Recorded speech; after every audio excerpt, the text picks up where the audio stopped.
Hey, folks on the internet. I hope you're all having a wonderful day and welcome to another installment of Spooky Saturday, a Just Chatting series where I share some delightful conversation and scary stories with my friends on Twitch. So, whether you're here with us live or you're enjoying this VOD at your own leisure, here or later on YouTube, I'm super excited that you're here. Today, I'm joined by InnocentIvy. How are we doing today, Innocent? Doing pretty good, Bunny. How are you? Oh, bright-eyed and bushy-tailed, excited to be talking about spooky stuff. That's always good. It's pretty exciting. So you're a Twitch streamer, and I know that I you're working hard on getting your affiliate status. What sort of games do you play on Twitch? well, mostly I've been streaming more of the lighter, easy to do demos. But I do some with like Ghosted. Um, I like my spooky games the most, but yeah, as things go, I'll probably do more of the more advanced spooky games. So variety on spooky. I like Yeah. it. That's that's exactly what I play. We play a lot of the same games. That we do. That we do. Oh man, I'm super excited. I know today we're going to be talking about real life scary shit, disappearances and missing mysterious unsolved stuff. And I know you've prepared some stuff that we're going to talk about, and I've been doing some research, and we've got, as always, zombified potato in the background being man in the van, van, van. Oh my goodness, I cannot talk today. Looking up different stuff. Look at him in the chat. Hello, you're cute.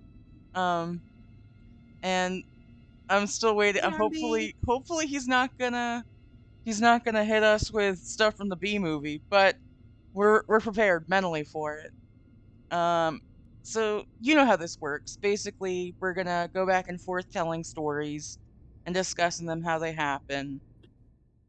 Just kind of like if we were sitting down with a cup of coffee having this chat. For sure. Um, ma'am and devam, yes.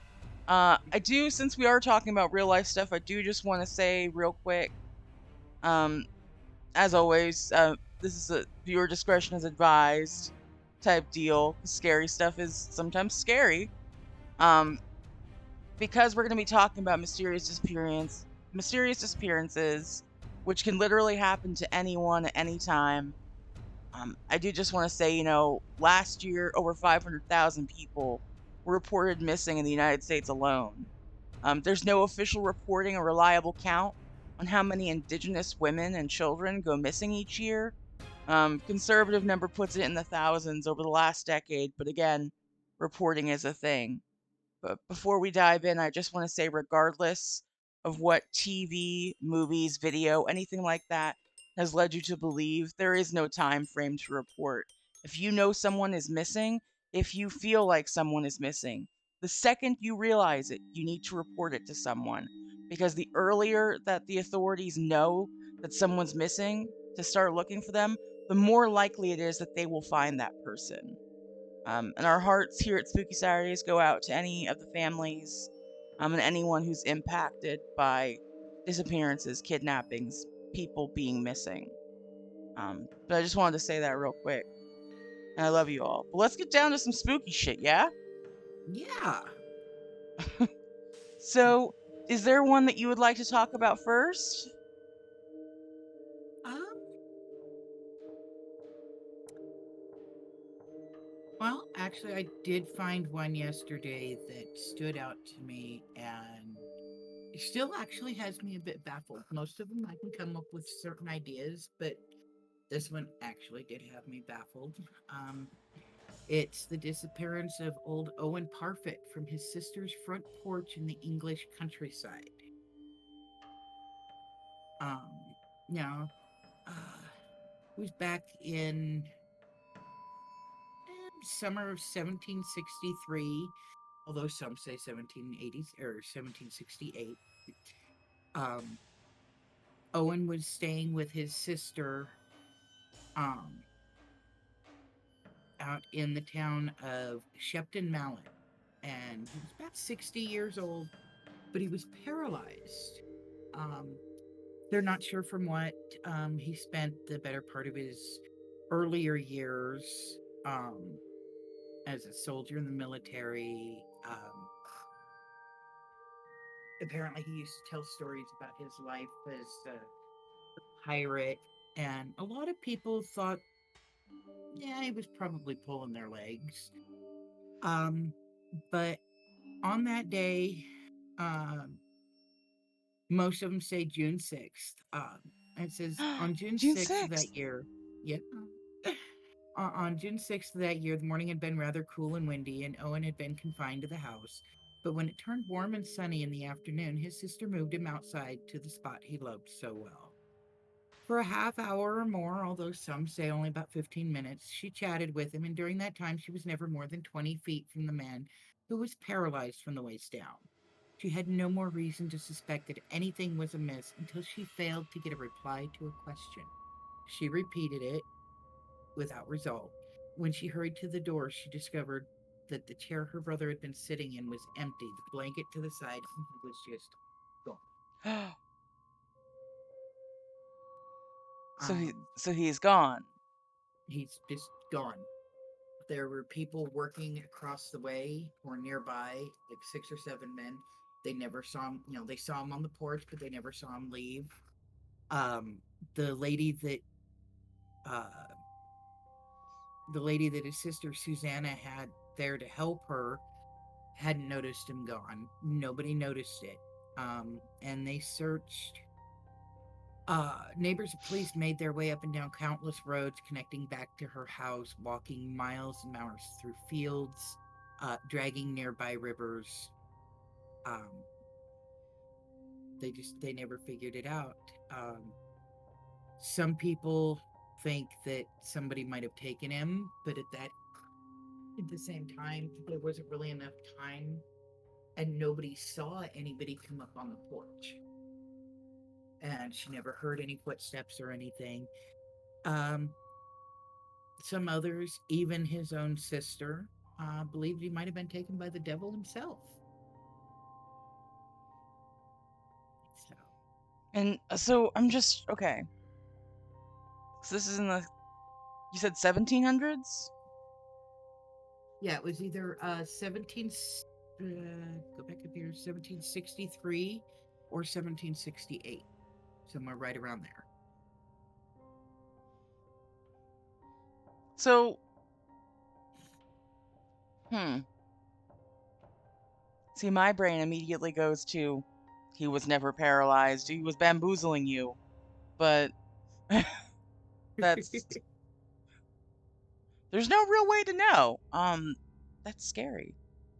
I wonder because if somebody went to carry him off, even if he was a very light person, much muscle atrophy is a thing. Like Mm-hmm. so if he was light, very light, even that if he was struggling, somebody would have heard something. They would have. Now, and from all reports, nobody saw or heard anything. And so, because I mean, they searched for 2 full days. Um, and the part that really got him is it was nice and warm and sunny until around the time he stopped answering questions, and then this thunderstorm instantly. Oh A man. lot of, I mean, even his own sister, uh, she was actually the first one referenced saying that all his bad deeds caught up to him and he was dragged to hell by the devil himself. Sort of if you fuck around you find out. You know? So, I mean, take it for what it is. We may never know because of how old it is, but it's definitely piqued my interest, and I had a lot of fun digging through multiple articles trying to find all the information I could. No, for sure. Um, that's just wild. Like with the blanket like thrown, again, my thought goes to, oh, he's bamboozled us and has used this as an opportunity to escape. Yeah. But if that was the case, given that he had been staying with her for multiple years, I don't actually think his muscles could handle carrying him. Because if he sat there, I think they said he stayed with her for pretty much like 5 to 10 years, and most of that was spent in a paralyzed from the waist down state. Um, so after that long, I don't think his legs would have held the muscles in his legs would have held him up. It's especially with it being so long ago. There's no way to know. But that's a good one. Whew, you got me. But yeah, I mean, some of the pictures they have that came along with some of these stories, some of them are heart wrenching, and that one is literally just baffling.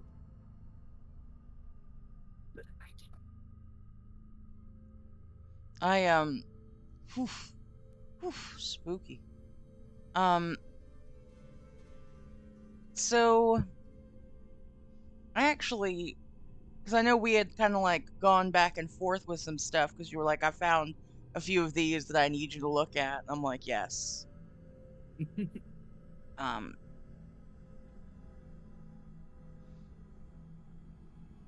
I'm just looking for. I had one pulled up that was. Uh, so there's actually a lighthouse in the west coast of Scotland. Flannan Isles Lighthouse.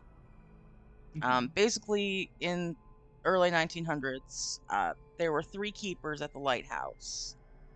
Um, it was a three-person team. At the time, it was Thomas Marshall, James Ducat, and Donald MacArthur. There was a fourth man that would rotate in from the shore, that way they didn't just get burned out. Um, on Boxing Day of 1900, the relief keeper arrived to find that no one was there. The only sign that anything was amiss was an overturned chair in the kitchen by the table.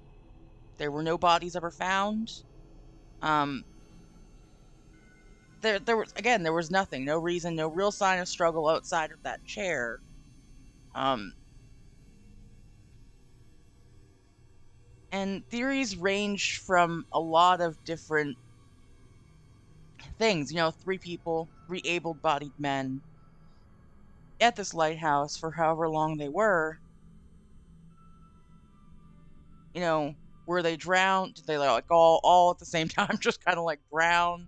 Were they abducted by foreign spies? Was there like a ghost ship situation or a giant sea monster? There's no real way to, especially with it being so long ago. Again, it's one of those things we don't have a way to really know. Yeah.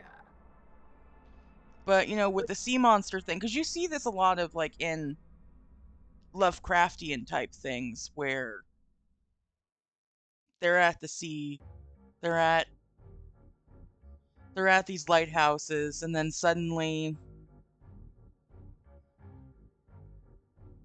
something scary happens, or some creature, or like the whole. I'm trying to think because there was actually because with H.P. Lovecraft stuff going into open domain, fair domain, a lot of games came out this last year or so based on the Cthulhu mythos, and there's a lot of them that do have lighthouse areas specifically as that. A lot of it's got Cthulhu is actually a sea monster. Bing Yeah. bong, Archie. Hello, welcome. Bing bong. We're talking about missing people, missing persons, mysterious disappearances. But yeah, so 1900, three dudes. just chilling at a lighthouse, doing their jobs. The guy who came to relieve one of them showed up. Nobody was there. Nobody knows what ever happened to them. They never found any bodies, though. Hmm. So,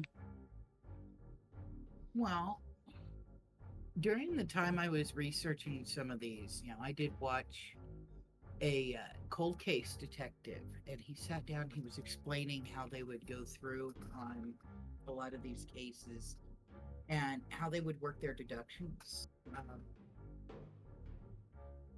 It almost seems like that might be something for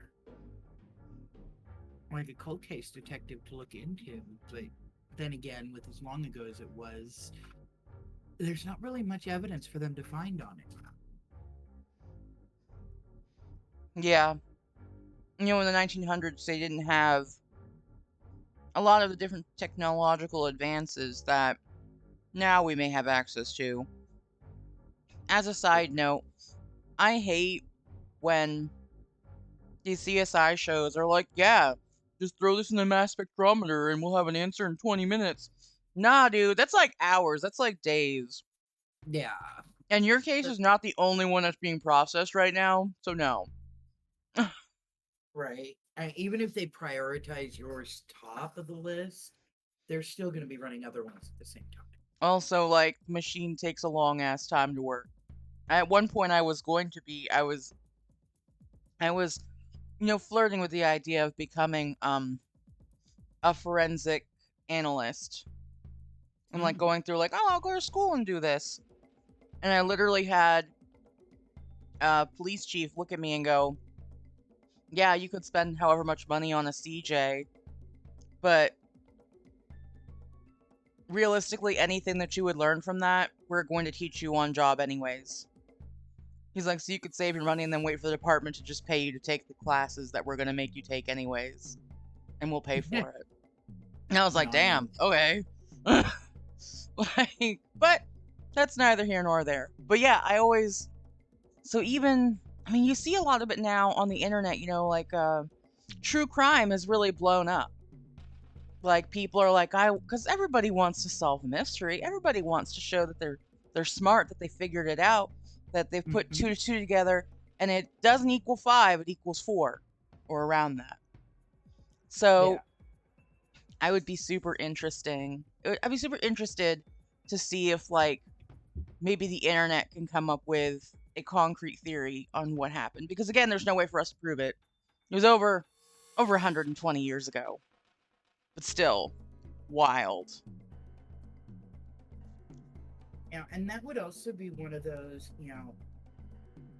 I think that's one of those where you'd want to be able to take a trip over there and see the area around the lighthouse, try to get a feel for how they felt, Oh, for because sure. it could be as simple as the chair was overturned, you know, because one of them had bumped into it. You know, maybe they all work with the Aliens. job at the same time and just walk off.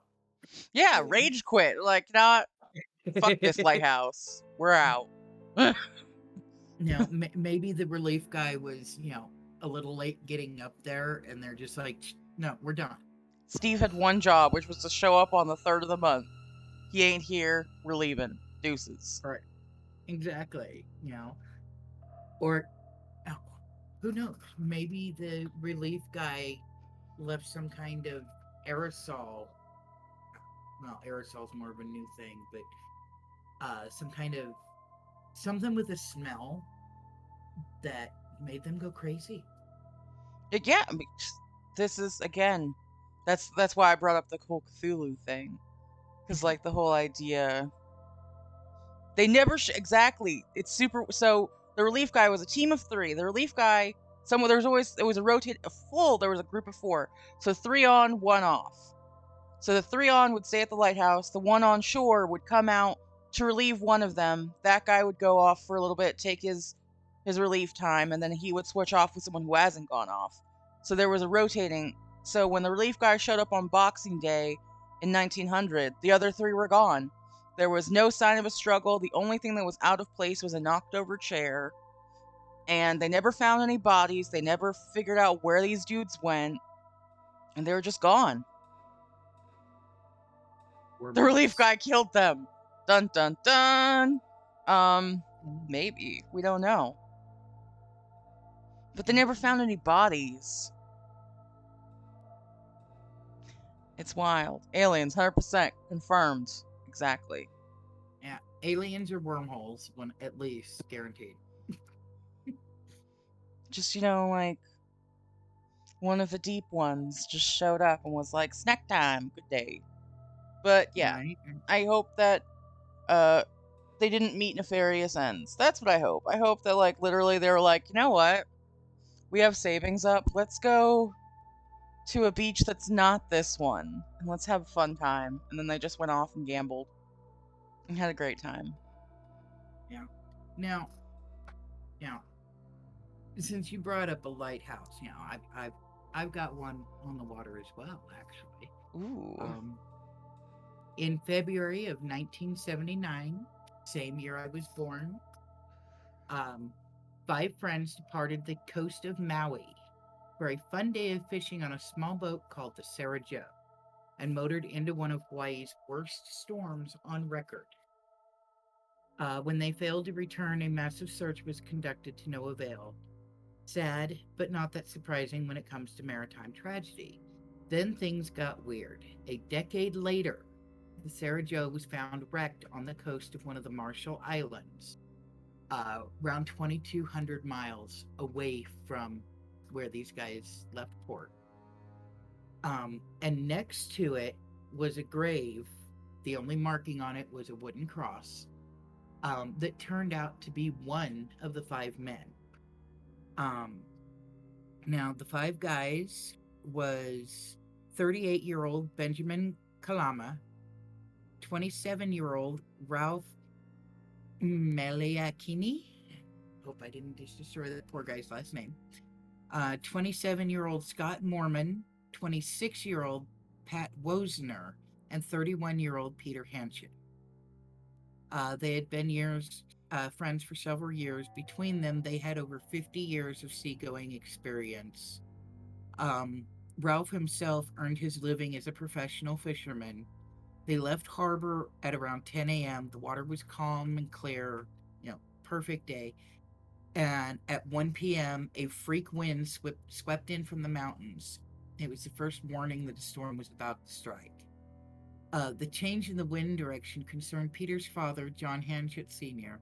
He and several others went out to the shoreline to try and spot the boat and wave the fishermen in. However, they were unable to see the Sarah Joe. Within hours, the storm arrived in the area. Strong winds, crashing waves came with it.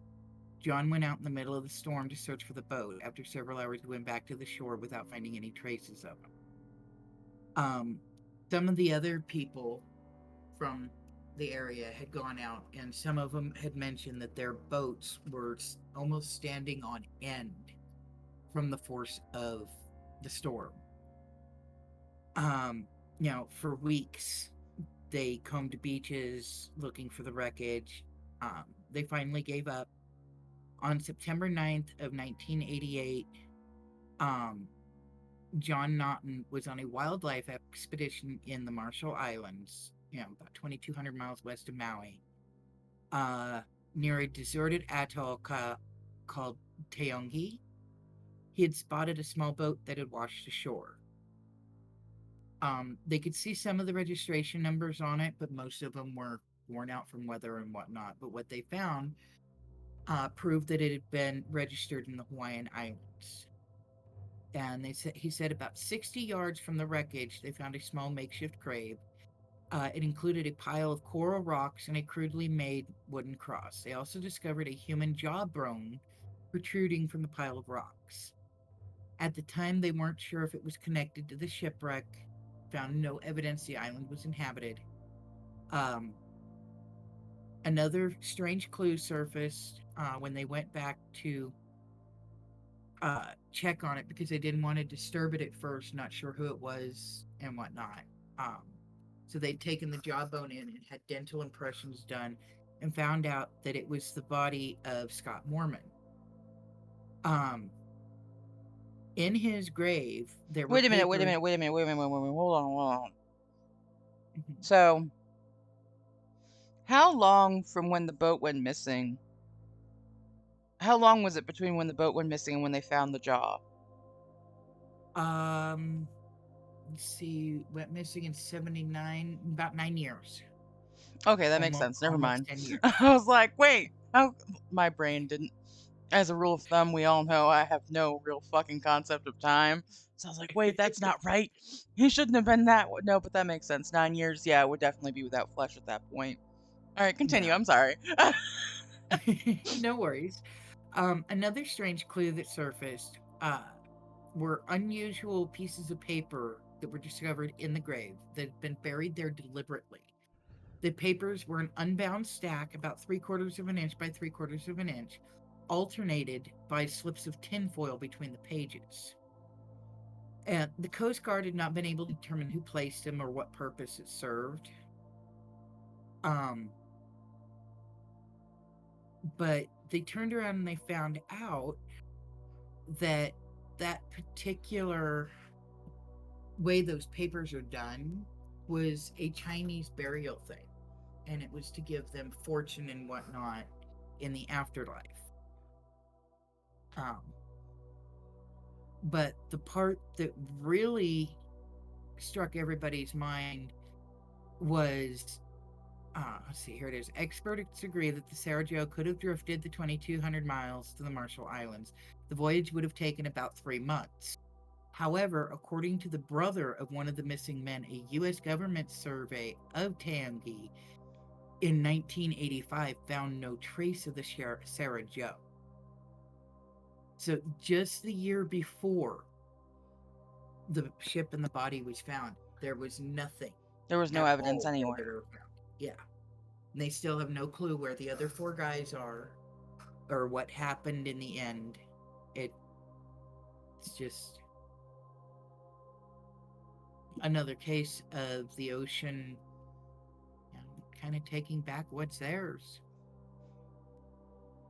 That's that's spooky. And super interesting that's wild to me. That's as a kid, movies, books and everything, they made the Bermuda Triangle like out to be this crazy like, whoa, this sort of triangle, this like you'd think that in quicksand, you were going to encounter that in your everyday life very often. Yeah. Like as a kid, that was the thought that came in like, oh my god, quicksand. And you thought you were gonna encounter it all the time, but you knew how to deal with it. Um and the whole idea of just this succinct area where people could go missing. Um but it wasn't always just like the same area. Like the older you get, the more you look into these things. That's just that's very wild. Cause yeah, the Sarah Joe, that was a whaler boat. That wasn't just like a little boat that they hung out on. If I'm not mistaken, that was a whaling vessel. So it was No, sizable, wasn't it? Or no, it was. am I confusing things? I might be confusing two different I think things. there was also a whaler called the Sarah Joe, but this one was um it was only like a little 17-foot fishing boat. Okay, so it wasn't a whaler, it was just a fisher. Yeah. Uh the part that struck me about it is this had actually been aired October 11th of 1989 on Unsolved Mysteries, and they still haven't found an answer. And they still haven't found an answer. That's bad at math. Da da da. 33 years ago. Yep. 33 years, and it's really 43 years ago. The thing started. That's when they Yeah. went missing. So I mean, there's a possibility, a a slim possibility, but a possibility that if these guys survived, if they happen to make it out of there, by whatever means, that they could be alive somewhere today. But Some of them, yeah. Um, yeah, except for yeah, for sure we know the one guy. Yeah, Didn't. Scott didn't. And I mean, given their ages, I would say it'd be possible for Patrick and maybe Ralph to survive. I don't think Benjamin would have, and Peter's kind of iffy because they were both in their 30s at that point. But it is possible. Yeah, I mean, human resilience is a crazy thing. Yeah, well, they borrowed the boat from Ralph's twin brother, and he's still alive. So who knows? Who knows? Um, Unfortunately, since that time, and I think it was within like the last 5 or so years, Peter's father has also passed away. The one that was actually the one that found the boat and whatnot over on the atoll. So, but he spent his life trying to find them and figure out what happened. Well, yeah, I mean, that's your family. You'd want to do anything to make sure they're safe or to find out something. Now,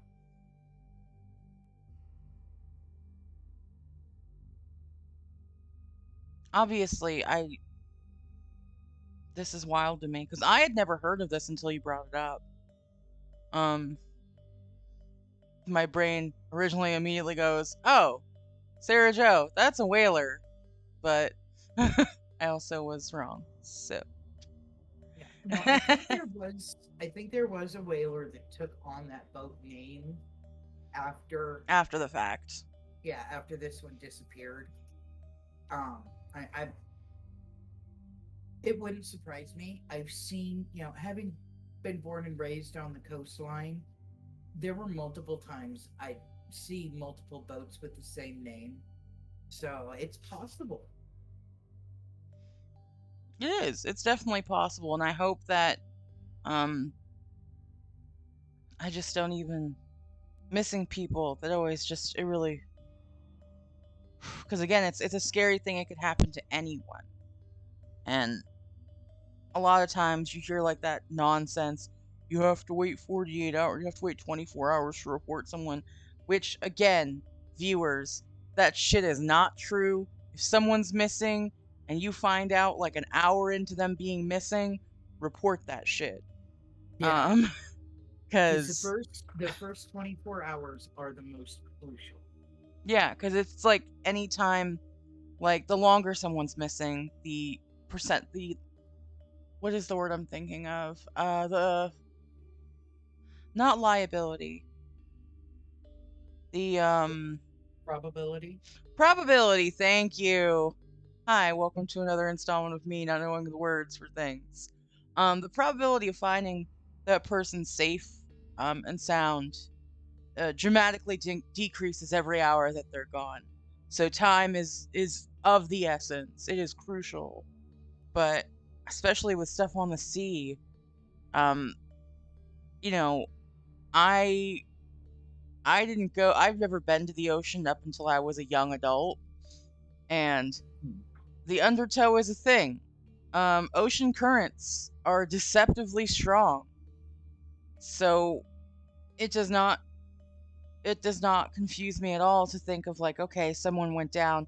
If the ship had gone down first, it could have been swept without anyone really being able to see it from the surface or from above the surface.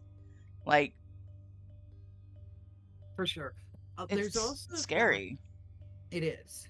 The Coast Guard did do an aerial search, but the problem they ran into was, especially from the air, because of the color of the inside of the boat, even if they had seen it, they may not have known it.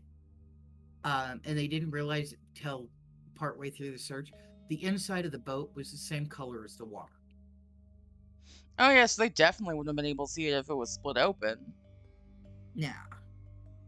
Now, and the main theory right now for Scott is that the whole reason he was found, that whoever buried him was able to, is the fact that maybe he had tied himself to the boat and the other four had washed over. Tied himself to the mast or something. Yeah. They couldn't find the motor to it, and it had, I think it said, an 85 horsepower outboard motor, and that was never found. They just found the shell of the boat and Scott's grave.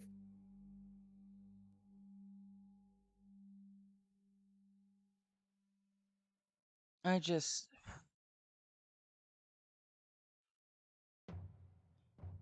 It, that's it's a tough one. And I mean, my heart goes out to the families that lost their loved ones in that way, especially the not knowing what happened to them. for sure.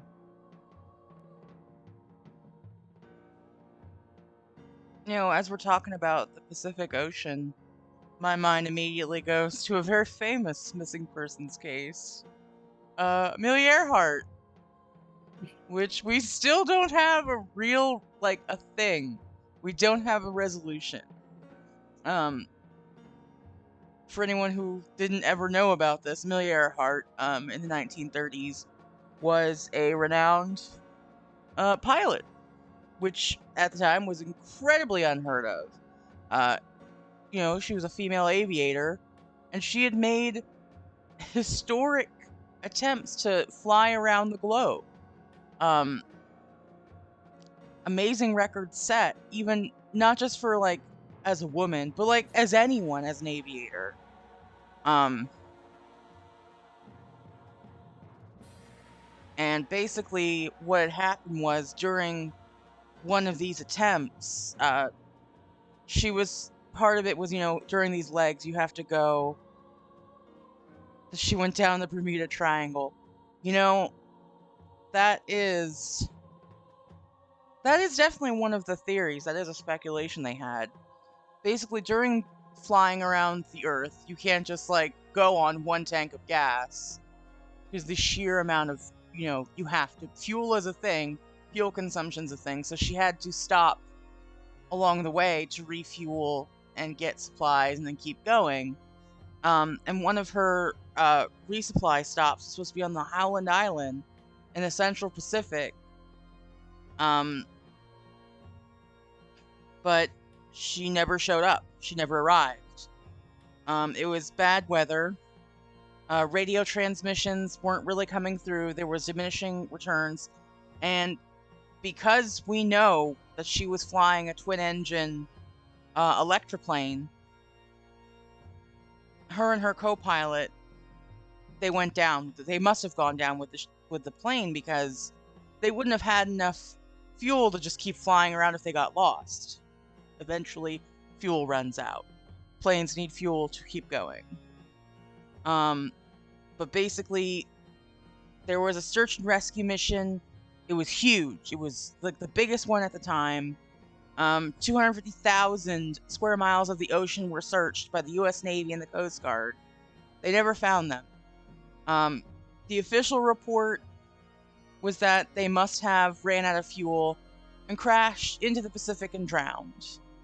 Um, they legally declared Amelia Earhart dead in 1939, which is 2 years past when this all took place. About 18 months, really. 18 months, 2 years. Um, However, there's been a large debate, over most likely survived the emergency landing and then devoured by coconut crabs. Coconut crabs are terrifying. They sound like sweet crabs. You're making me feel scared. Whew. Coconut crabs eat people. They eat flesh. They're and they are crazy strong. So that is a legitimate thing. And anyone who's been out in the wilderness knows if you're in a wilderness you're not prepared for, the very first thing that will get you is the elements, dehydration, exposure. Um, so if they had landed somewhere and been able to get to land, um, it would have not been, it wouldn't have been a thing. Like they would have found her at some point. Because there are those different little key islands in that area. Um, but there have been a lot of theories out there. One of which was like the castaway thing, where when they couldn't find the island, they must have tried to do an emergency landing on a different island. Um, and that the theory goes that they must have lived there for a little bit of time as castaways and eventually died. But again, this was a massive search that the U.S. Navy and that the Coast Guard undertook. So that Yeah. theory, it's still it it's hard for me to say if that could be the thing or not. Um, they did find a skeletal remains of someone on a remote island back in the 1940s. Um, and they saw that it was very similar to the size, of a woman of Amelia Earhart's stature. Well, I cannot talk, but it was never 100% conclusive that it was her. Then there was the thought that perhaps they were taken prisoner by different by a different country for having landed on an island or been there. One theory was that the Japanese, who were at the time at war with the U.S., um, but it would have it would have been more wildly known in my mind. But there's just so many different things about the Amelia Earhart case, which you can Google. You guys can look it up. There have been movies about it. There have been countless TV shows about it. Books have been published. Articles have been published everywhere. It's wild that someone that famous um, just disappeared. There is the theories that uh, she and Noonan flew into one of these areas on Earth where nothing works right, your equipment doesn't work right, um, and that they just vanished.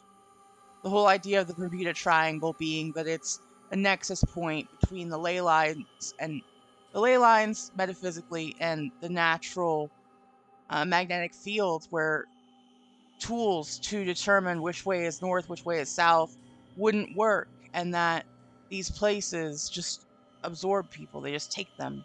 People, places, books, like just any material that goes into these areas just vanishes.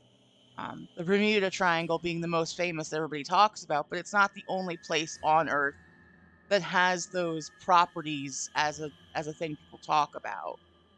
But it's crazy, especially with we're talking about ocean currents. We're talking about someone being stranded on the ocean, um, a crash, an event that leads them to be exposed on the ocean, and what could potentially have happened.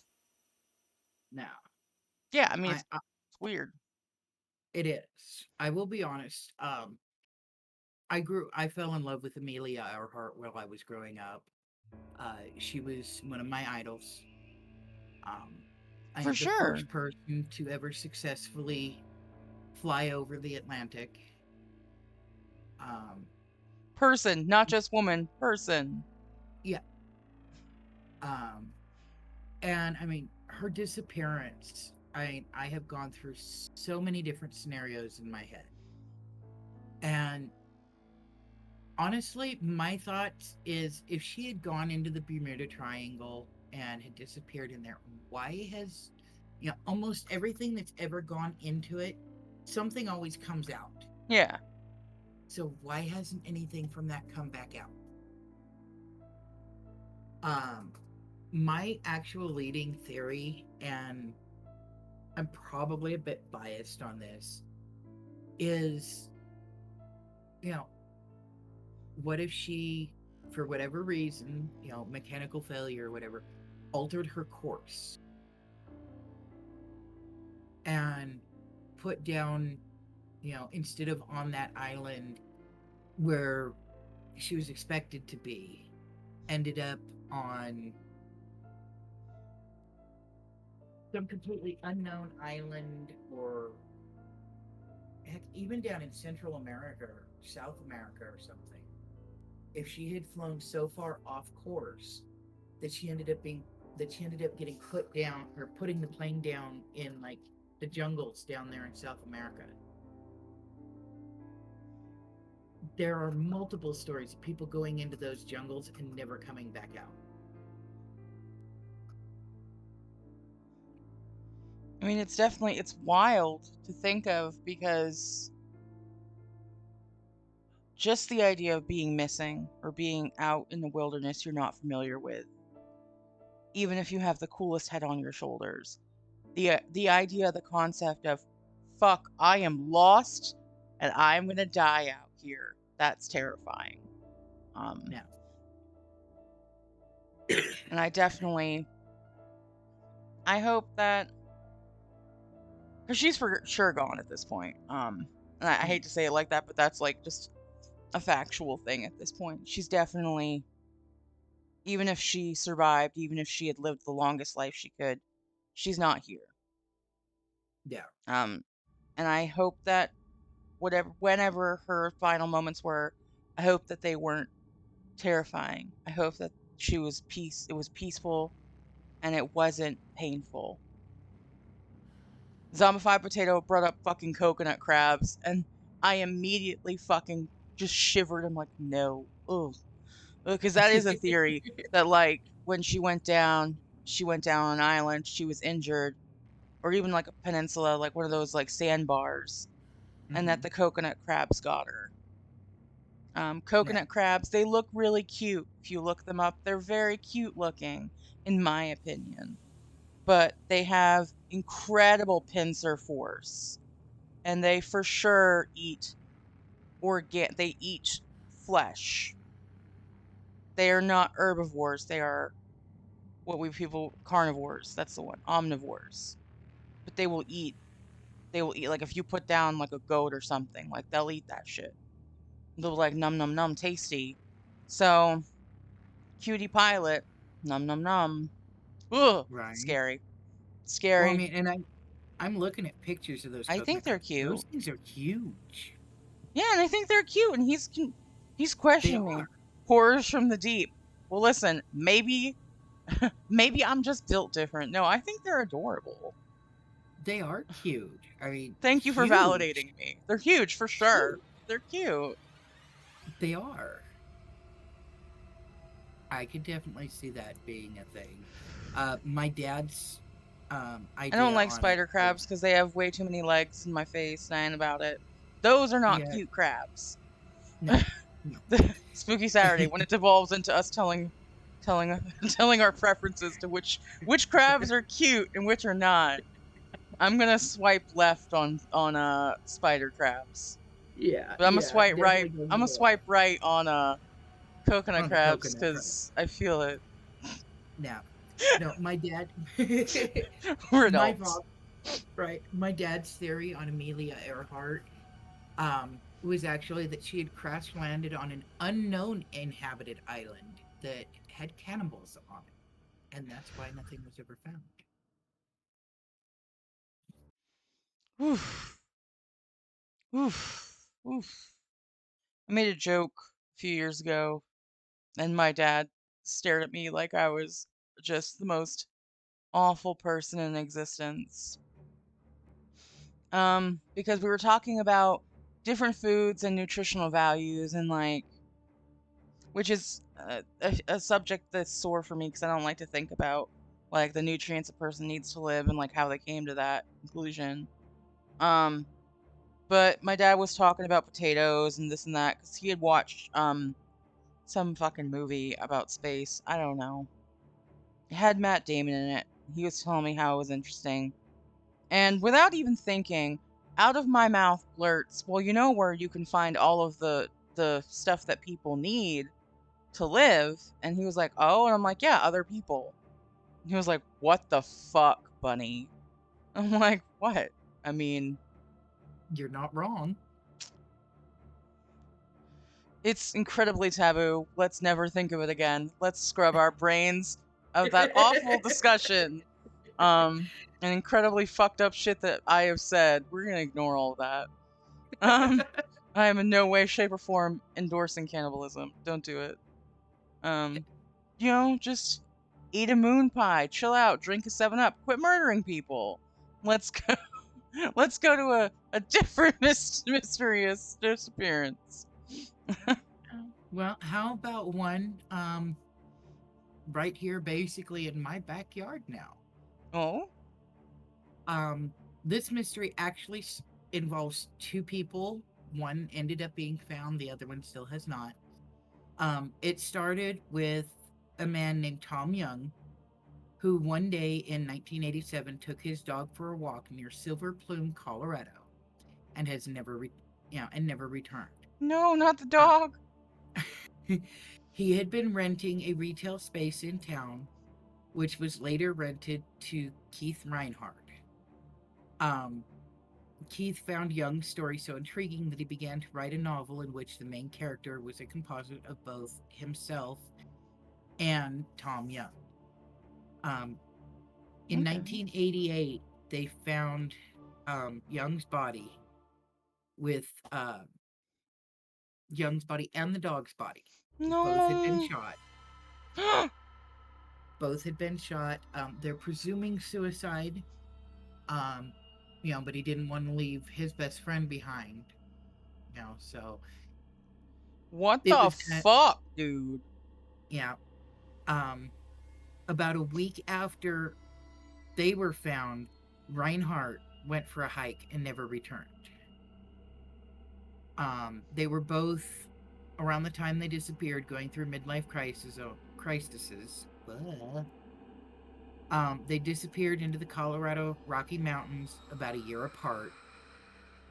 Keith had delved deeply into Tom's life. Uh, the main character of his book was called Guy Gibson and took on qualities from both of them. And even though hunters had located Tom and his dog, Keith never turned up. Now, a bit of a background on all of this. Silver Plume is a quaint historic town in Clear Creek County here in Colorado. The early settlers there hoped to strike gold, but only ever found clumps of grayish ores that they thought were worthless, which actually was, silver ore.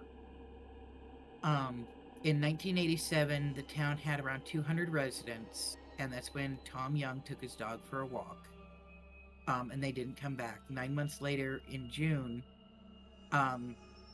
a local sports writer from Illinois, Keith Reinhardt, having his midlife crisis. He was about to turn 50, wanting to accomplish certain things while he was still young enough. And living in Chicago was starting to take its toll on him, so he moved out here to Silver Plume, Colorado. And he had an old friend called Ted Parker who owned a cafe in Silver Plume. Now, he'd always heard about the slower pace, quieter life, and he found it appealing.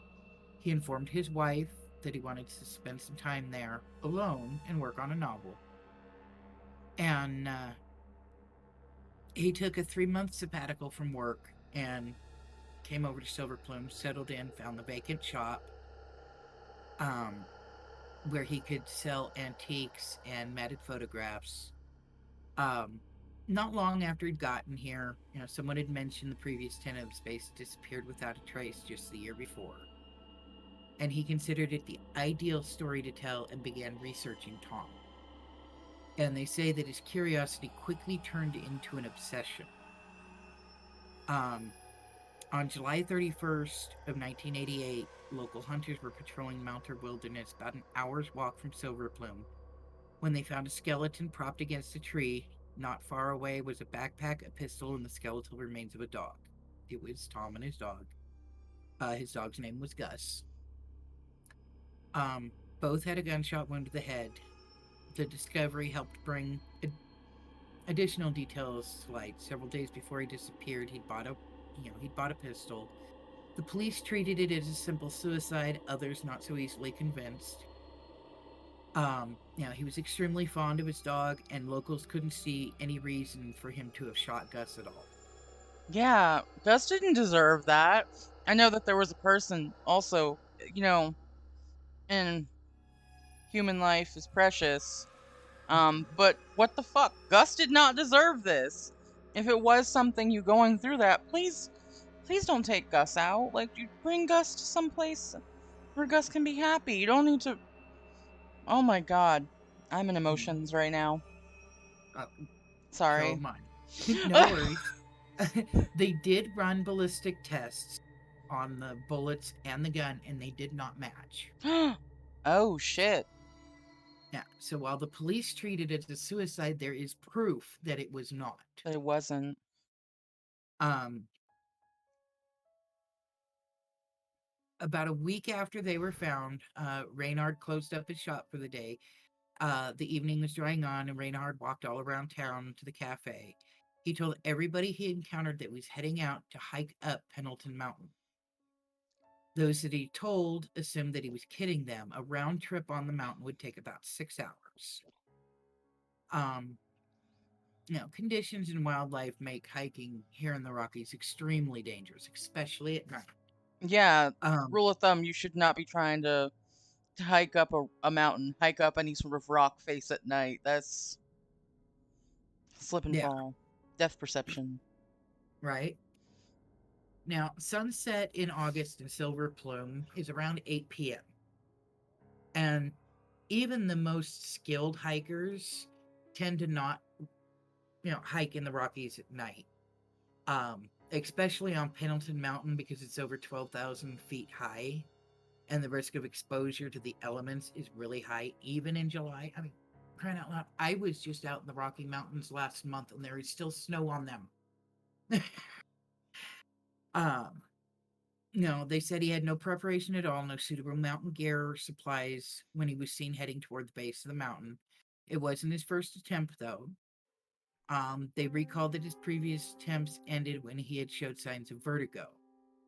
He'd set a deadline of 10 p.m. for his return, and he departed at 4:30, and that was the last time he was ever seen. Um, the following morning, the Colorado Alpine Rescue Team launched a huge rescue operation, including helicopters, search dogs, most of the town folk. After a full week, they hadn't found anything, and they knew the rescue effort was not going to be an easy one. They'd called it the needle in the haystack. Yeah. And they finally called off the search August 12th of 89, when a Cessna carrying two of the searchers crashed. Only one of them survived the Oh my impact. God. Um, but what was most interesting about it is the fact that both guys had rented the same shop, gone and walked the same trail, and both of them disappeared. And it wasn't until one of them was found that the other one headed out. That Um, is super fucking weird. And also, like, logically, my brain goes, okay, this is a mountain hiking, um, in general is incredibly dangerous if you're not, especially if you're not prepared. If you don't know what you're doing and you're going by yourself, um, at night, that's dangerous. Anything could have happened. Elements, they could have been swept away. Just by kind of, just there's so much that could have gone wrong. Paranormal brain goes, well, the Rocky Mountains are one of the regions where you see the North America. You have reports of the North American skunk ape or Sasquatch, Bigfoot. That's where you see those kind of things. But also in Colorado specifically, there are like local legends of trolls um, mhm. that come out at night. They live in these types of climates, uh, and of course they're sometimes not super friendly to people just walking through their shit. Yeah. Um, do I think The that these two people could have encountered any of these things? I mean, I don't know for certain. I'm not trivializing their disappearances, their death. I definitely think Gus didn't deserve that, and I am heartbroken. But definitely the fact that there was gunshots involved leads me to think. that this this had to have been, maybe they saw something they weren't supposed to see. They stumbled onto something they weren't supposed to stumble on. And we'll never know. No. At least for the time being, we won't know. And sending more people to search out this far out would just, I think, in my mind, be dangerous. I mean, it's It one of would. those things where this is now 34 years ago since the last of the later of the two Mhm. headed out. Now, my husband and I actually agree on something on the Keith Reinhardt one. Given that he wasn't found, most people don't realize just how many mine shafts there are in the Rocky Mountain. Oh yeah. And some of those mines have straight vertical shafts that have lime at the bottom. Now, if the weather had turned bad after he went out and not knowing what the mines were like, he'd walked into one of those mines, fell down that mine shaft. It's not going to matter how many people are out searching, he will not be found. And the lime at the bottom would literally dissolve everything. That's To heartbreaking. me, it is. To me and my husband, that is the most logical answer for why, well, Tom and Gus were found, why Keith never was.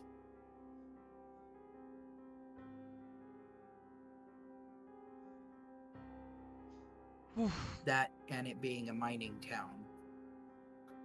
Obviously, they had mines fairly close to it, so.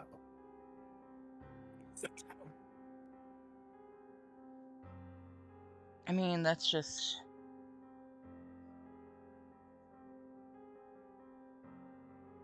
I. Whew. Oh man. Ooh. Mm. Chills. Chills. Actual chills. Ugh. Let's talk about something else. I'm gonna change the subject because that's. I am still very. I have a different one that is not to do with mine shafts or scary things. But I mean, it's scary because again, people went missing. That's what today's thing is: the people going missing. Um. So in 2008, there was a film that came out called Changeling, and it was a Clint Eastwood film. Good movie. And I've never watched it. I've heard things about it. But it kind of sparked interest in one of the crime stories from the 1920s. Essentially, um, a 9-year-old boy, Walter, went missing in March of 1928 in Los Angeles. The police brought the child back to the mother 5 months later, but it wasn't Walter. Mm. Um, the police at the time were like, "No, it's your kid. You're nuts."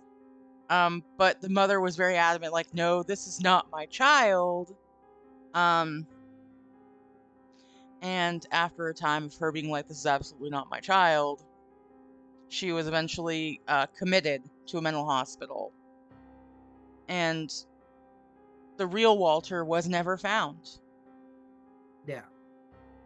Um, there have been a lot of speculation. The leading theory is that Walter, the real Walter, was one of the victims of a child murderer, Gordon Stewart Northcote. Um, and the mother of this murderer even confessed to have killed Walter, but his body was never found. Um, and there was no real reason why the police were so adamant that they brought the correct child back. Um, so it's definitely it's one of those ones that I found when I was looking up stuff that I thought was super weird. Now, well, that one raises the question of how did they find a child that looked identical to Walter? Or close enough that most people wouldn't question it. Yeah, to bring home to her. I mean, you would, every person has distinguishing features. How did they not notice that their distinguishing features were different? Yeah, and it also brings up a mother knows their children. For You know, sure. you, I can be sitting inside the house and hear one of my children scream, and I know instantly which one it is, and I know if it's a we're fighting scream or something happened and we're a hurt scream. Yeah. I mean, it's so here's the thing about like the look-alike situation. And there was a lot of this had probably I want to say recent, but I for sure know it was like a decade ago. Maybe. If anyone in the comments knows the time frame I'm actually referring to, please let me know because I'm an idiot when it comes to time. So, there was like I think there was even an app, but I know it was like a huge thing on social media a little bit ago where people were finding because of the internet, people were finding people who looked like dead ringers, looked exactly like them across the globe. And it wasn't just like, oh, I found my like look-alike twin. They would find like 4 or 5 of them each. Doppelgangers. Yeah, it was like a doppelganger situation. Um, Mm-hmm. I mean, just the phrase changeling, that comes specifically from like a United Kingdom thing back. I think it was uh they didn't want to say it was like Ireland or Wales, where it was an idea that if fairy folk, if the fae were to take your child to bring them to their realm, they would leave another child to replace it. Yep, And the only one in these stories that ever picks up on it is the mother. exactly.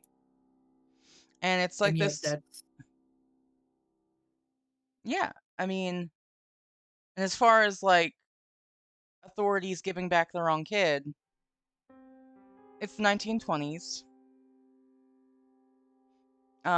For sure, they probably didn't have the best resources to really dive in and be like, "Yep, we have confirmed. We have checked their hair, like we've checked their fingerprints." Like that wasn't in that time frame. There wasn't a lot to really confirm someone's like this is that person. no. So they would just be going off of physical description, and with the idea that there's so many different people who look enough alike to be considered or be confused for another person. I mean, it's entirely possible they just saw a kid that looks like him, scooped him off the street, just brought him to this one mother, which is super fucked up for so many reasons. Uh, It is. but it's not the only time you hear about that. I think there was even a famous one where I'm trying to remember the names, but I can't. Names are Yeah, hard. names are hard. I'm just looking at the chat. Have you seen where people have been dead for 1 to 2 centuries look like someone alive today? Actually, yes. Previous Spooky Saturday, I think it was with Thrall Owen. We were talking about. It was either Thrall Owen or it was one of the baddies episodes. We were talking about the idea of immortal people. That is definitely something I can delve into in another episode, though, for sure. But there was another case, and I want to say it was like in the South, where a boy went missing. The family reported him missing. A different boy was then given to this family, and it turns out he was another child that got kidnapped and was taken to a different area. And when he finally was given to the right family, or the wrong family rather, they had made it such a thing. They made it such a deal where they're like, yeah, this is your kid. And they convinced this kid.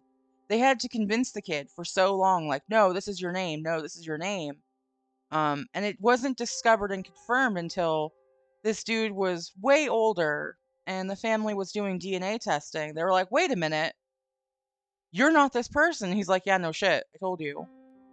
So, like, Yeah. it was an issue where it came up as in regards to inheritance. That's how it came up. So, was Walter's mother, was Christine Collins crazy?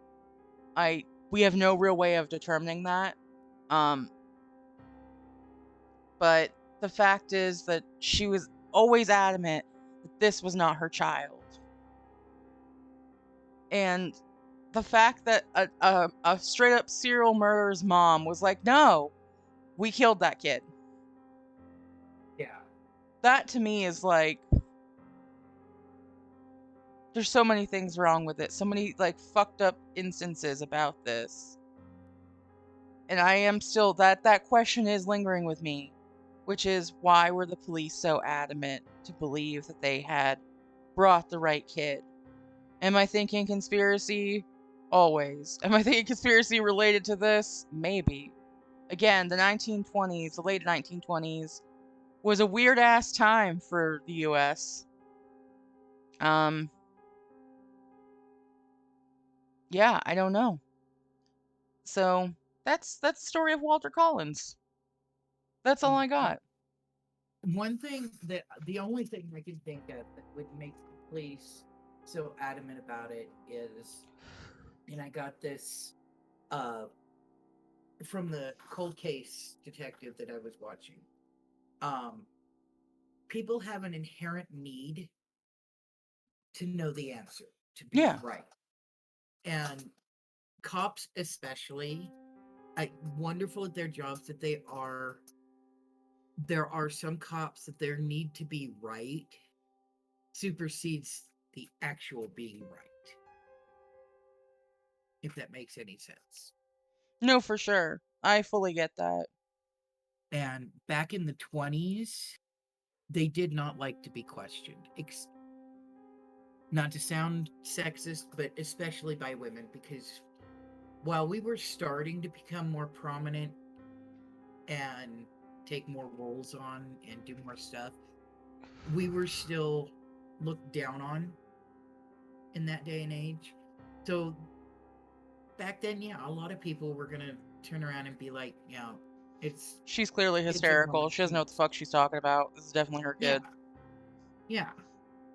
Um, but as as a mother, I can see where she would be coming from, because nobody is going to know a child as well as that child's mother. Um, yeah, But it's definitely wild. And I really find it interesting that um the adaptation that went to film was named Changeling, because it harkens back to that folklore of mhm, of a changeling. And typically again in those situations, the only one who recognizes for the most part that this is not the correct child is the mother. yeah, And they always are like, "No." I mean, there's definitely ways that you're supposed to determine how to how to deal with it. There are ways in that folklore which I can definitely delve into in a future episode. I know we've covered changelings previously, larger in depth. I think during one of the baddies specials, but it is just incredibly wild to me. it is for sure. Whew. Stuff Your turn. closer to speaking of stuff closer to our current day and age, um 2 years before that movie came out, in fact, um on April 1st of 2006, Brian Schaefer, a 27-year-old Ohio State medical student, disappeared. On the night he disappeared, security cameras recorded him entering a bar in Columbus, Ohio with his friends, but he never left. Um, People have wondered, if because he was grieving over the death of his mother, um, just under a month prior, if he had intentionally slipped out of the bar never to be heard from again, or if he'd intended to get away temporarily to clear his head and something had happened. But he'd gone into a bar um called I want to say it was the Ugly Tuna Saloon. Um, he was out with some college friends. Um, he they started at that bar. They were bar hopping. They started at the Ugly Tuna, bounced through some of the others. Um, but they returned later on with um one of Schaefer's friends, with a friend of theirs. They arrived around 1:15 in the morning on April 1st. He was seen on footage at 1:50 just outside the bar talking to a couple of college-age girls. There was a couple of security guards right there. And the camera shows him going back into the bar. And then at 2 o'clock, his friend Clint and his friend Meredith exited the bar. And the cops were able to put names to every face on that video that exited the bar, but Brian never left the bar. Now, it was later found that there was a second exit. That didn't have coverage. It didn't have coverage. It was considered an employee exit. Um, and that exit came right out into a construction area. Um, but again, nobody was ever found. He was not seen on the video leaving the front, is not seen on any of the CCTV cameras from other businesses and whatnot outside the bar. And there's just no way, nobody can figure out what happened to him. I mean, this guy was 6'2", 165 pounds, and he had a Pearl Jam tattoo on his left bicep. And nobody saw him leave. The police, this was actually the one I was looking through when I found that cold case detective. And he believes that for whatever reason, Brian had gone out the back entrance and somehow met upon foul play. Now, the other thing that really got to me is everybody else involved in this. The police asked him if they were willing to take a polygraph, and everybody except Clint said they would. Clint refused to ever take one. And let's see, he'd hired a lawyer. And in 2009, he sent an email because people kept, calling Clint and emailing him, wanting to get his side of things. The cop kept bugging him for a polygraph test. And in an email to reporters, Clint wrote, "Any and all questions you have for me should be directed to my attorney." Now, they also said that Clint and Brian had an argument in the Ugly Tuna. But the idea that Brian had walked away to start a new life is actually one of the least likely, because he'd gone into medical school to follow in his mother's footsteps. She had been a nurse, and he doted on her. So her passing was going to be hard.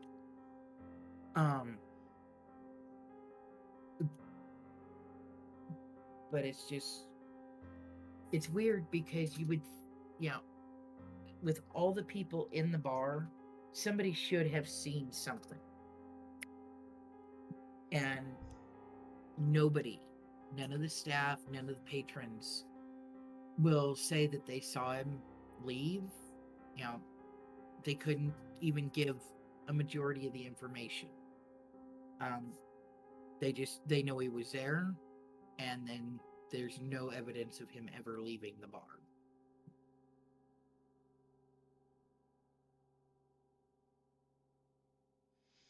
I know that a lot of people, um, there was a lot of speculation on this because I've just been pulling it up to like look at it because I had Mhm. never heard of. Again, so many people go missing every day. Um, Not everyone is gonna get coverage, unfortunately. Yeah, Um, and looking at it, there was a lot of they had dedicated some they had websites set up, and this was in the time of MySpace, so there was MySpace campaigns for people trying to get tips. And unfortunately, with tips, sometimes though that information they get a lot of false leads, and they spend time looking into those false leads because any lead is a lead. yeah, Um, but I know that there were some theories that like maybe he just dipped out and went to like completely change his life and go live someplace. I know that you had mentioned Pearl Jam. mhm, Pearl Jam even um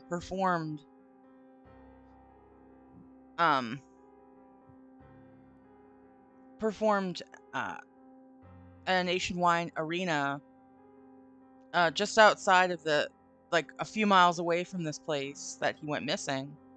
mhm. And they had even dedicated the track specifically to Brian, saying, "Hey, wherever you are, we're still thinking about you. Please come back. Like there's always an open way for you to come back." Yeah, Just in case he was alive. He was, which I think is super, to me, that's like super touching that this band, this internationally known band, was like, no, like, listen, we're here for you. yeah. Well, I mean, one reason that I don't think that he just walked away to start another life is only a couple of days after his disappearance, he was um, scheduled to be on a plane with his girlfriend down to Miami for spring break, where he had been planning to propose to her. That's actually when they realized he was gone because he never made his flight. Um, but for like 6 months after he disappeared, she called his cell phone every night, and every night it went directly to voicemail. And then one Friday in September of '06, it rang. And that was part of what has led a lot of people to think that he might still be alive. But the police and the cell phone company um, said that it was a technical glitch in the system, and his phone had never rang again after that. Now, is it possible that maybe somebody else picked up his phone and turned it on and whatnot or something? Possibly. But I mean, the fact that he was, from what I understand, almost a straight A student in medical school. He was set to ask his longtime girlfriend to marry him just a few days later. Um, Honestly, I don't think that he took off. Now, that said, But when people his go father, missing, sometimes, like, usually there's more evidence than they walked into a bar. Like, usually there's something left behind. yeah, Like, if he had been grabbed usually. up, they would have found something. Most people would have thought, yeah. Um, I mean, whether it was something that fallen out of their pocket or off of their body when they were struggling, whatnot. And they said they could find no signs of a struggle anywhere.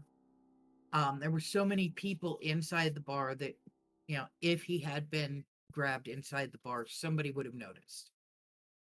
Uh, Now, that being said, if something had happened in the bar bathroom, maybe it would have gone unnoticed if it was in the last few minutes the bar was open. Most people don't stop, you know, a minute before the bar's going to close to run in and use the bathroom. No. Yeah, they're paying out their tabs and gathering up whoever they came with, get the fuck out. Yeah. Um, yeah, it doesn't help that in 2008, his father was killed after a tree had fallen on him in a windstorm. Oh my Um, goodness. his father had spent 2.5 years searching for him, even seeking out the help of a psychic. And the psychic told him that his son's body was underwater. But following his death, in the comment section of the online obituary, somebody had posted, "Dad, I love you. Love, Brian," from the U.S. Virgin Islands. When they investigated it, they came to the conclusion that it was likely somebody's idea of a sick joke and not posted by That's Brian at fucked all. up. That's fucked It up. is.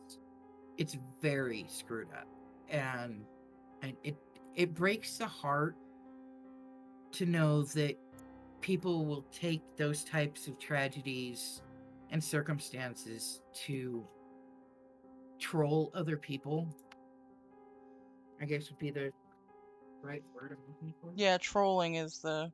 Although this is just so gross. I mean, if if Brian is out there, if Brian's alive and well, um, I hope that he's alive. If he's alive and well, and I hope that whatever reason led for him to dip, dive, and dodge, Yeah, um, that he just lets somebody know he's okay. And I hope that if something terrible happened, that someone does come forward at some point to let them know what happened. yeah, It won't bring yeah, closure to his father at this point, but there were other people involved in his life, other people in his life. yeah. Well, and I honestly, I think the way I look at it, after his father passed away, I'm sure his father did find closure.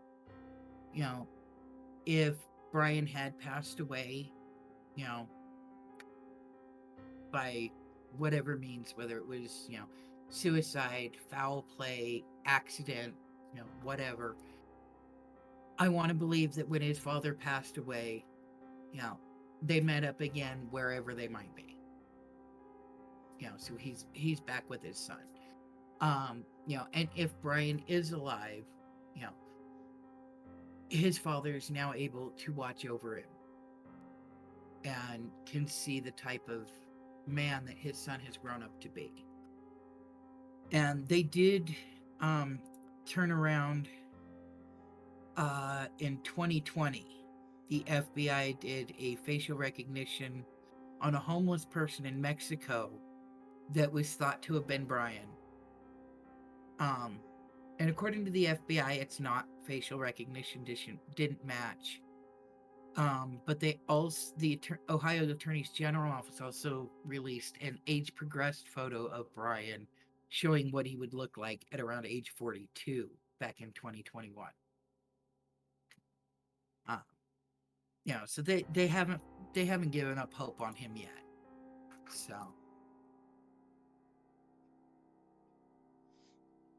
Well, I hope somebody comes forward on that. now at least let his friends and family know, yes, he's alive, he's doing well, or no, unfortunately your friend has passed on. Yeah, give them some kind of closure. Yeah.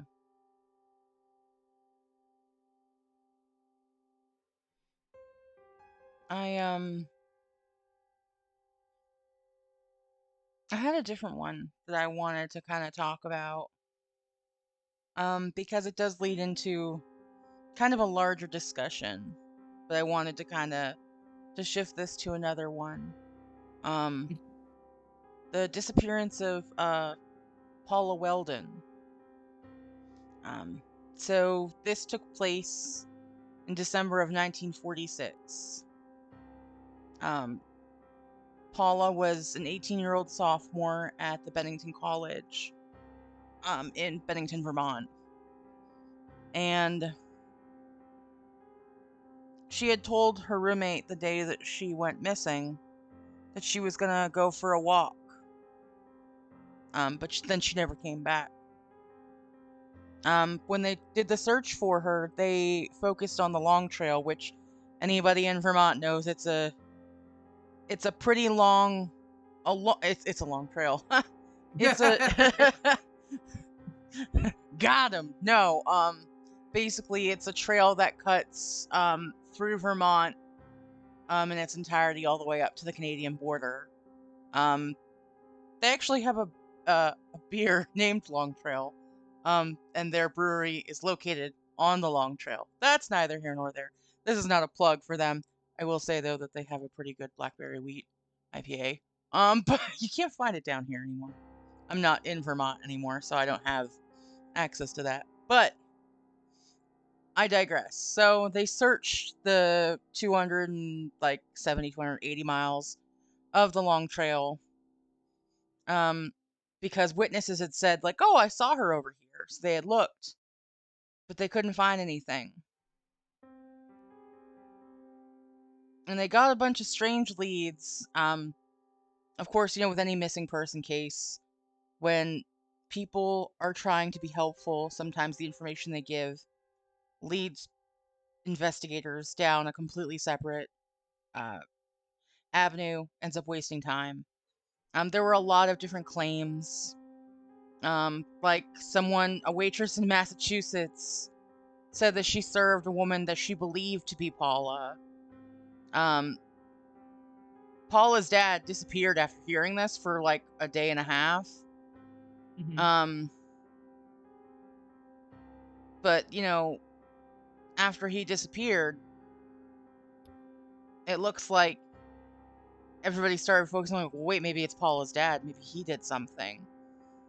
Um, and that led people into looking into their family life. Um, apparently the week prior during Thanksgiving break, Paula didn't go home for Thanksgiving. And that she apparently had come to light that she had a fight with her father. Um, and on his end, he was like, "No, she had told me about a boy that she had liked, and maybe we should look at the boy." So it was like a he said thing. I mean, Mm. for over a decade, um, there was a Bennington man, a man in the area who would brag that he knew where she was buried, but he was never able to lead anyone to, like, when the police like put him to it, he would never be able to lead them to where Paula was. Yeah. And there was no evidence of a crime.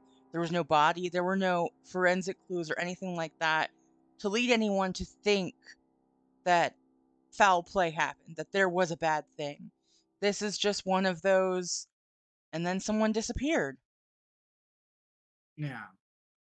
But the reason I find this case, so interesting is where it takes place. We talked earlier about the Bermuda Triangle and about these places across the world where disappearances just happen. One of Yeah. those places is actually the Bennington Triangle.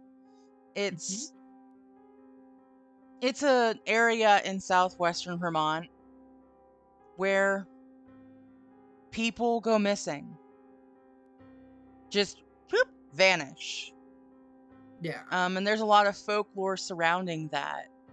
Um, and there's also other triangles, kind of, sort of near where it is, but there's a lot of different. There are a number of reported disappearances, and we talked earlier at the opening this that there are also a lot of unreported missing cases. Whether it's due to the nature of the case, who is involved, if anyone even thinks to report it, if their report is even taken in and entered. Um, there's no real set number of everybody who's been missing there. But Yeah. um, reported disappearances started out, in the 1940s, and there's definitely a lot of After the 1950s, you don't see a lot of disappearances in that area that are reported specifically under that. However, people go missing there. Bennington, Vermont, has two intersections, the 7 and 9. And there's a saying that, weird shit happens between the 7 and 9. Yeah. Um, it's also a really weird spot in Vermont because Vermont's a very small state. Um, growing up, there was a joke that there are more cows in Vermont than people, which I Right. fully believe. Which I fully believe. Like, you think like you're trying to do math, and you're like, how many cows are in a dairy farm? How many dairy farms are in Vermont? Um, it's Right. weird, but there are a lot of different areas in Vermont where there are essentially ghost towns now, Yeah. unincorporated towns, um, or towns that literally consist of like 3 or 4 people. Um, and Bennington is unique in that it's a big town, big town, um, a big township. It's right there at the 7 and 9, and it's surrounded by all of these small little towns that are either unincorporated or just completely uninhabited. Hmm. Um, Glastonbury Mountain is literally is supposed to be the center, quote unquote, of the Bennington Triangle, but with Bennington and a couple of other towns close to it that are bigger, and then the gaps being filled in by these ghost towns. It's really strange. It's quite strange how many people go missing in that area every year. Yeah. Or, just in general, where people don't think about it. I mean, there's just in the 5 years that people link disappearances specifically to that area as victims of the Bennington Triangle. Paula Weldon is one of 6 people that are specifically mentioned in a series of books regarding those strange happenings um, Yeah. surrounding Glastonbury. Um, but I mean, the others where we had these different people, women, men, there's a wide range of ages. One thing that is a common thing that this is from like folklore point of view. This isn't like something that's listed here, but a lot of what you hear about when you get told stories about the Bennington Triangle is the association with the color red. Yeah. That people go missing and they have some article that is red on them. Which I mean, on one hand, it's like, okay, empty your pockets now. I'm sure you have something red in them. Or like, are you like red is a common ass color? It's a primary color. Of course, red is going to be there logically, but it's just very interesting that that's a thing that people will say, yeah, so and so was wearing red, and then they went into the Bennington Triangle, and we don't know where they are. But Yeah. Paula Weldon, her case, Weldon, not Weldon. I apologize. I mean, there was a $5,000 reward. The FBI were involved. Um, but nothing. There's still nothing. And $5,000 in 1946 is a big deal. I'm going to use the internet right now. Um, Well, and I mean, Paula's was a fairly highly profiled case.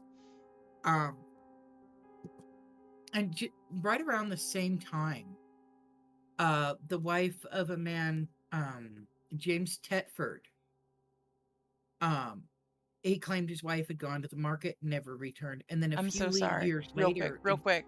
I just have to say Mhm. this. The $5,000, that'd be $75,968.21 in today's money. Yeah, that's a lot. And nobody's claimed it because nobody's known anything. Yeah. That's all I just wanted to Um, say. but yeah, right around the time Paula disappeared, James Tetford's wife did, and then A few years later, in 1949, Tetford himself disappeared without a trace. He was seen on a crowded bus sleeping in his seat, but when the bus reached Bennington, he was gone. All of his belongings were there, but he was gone.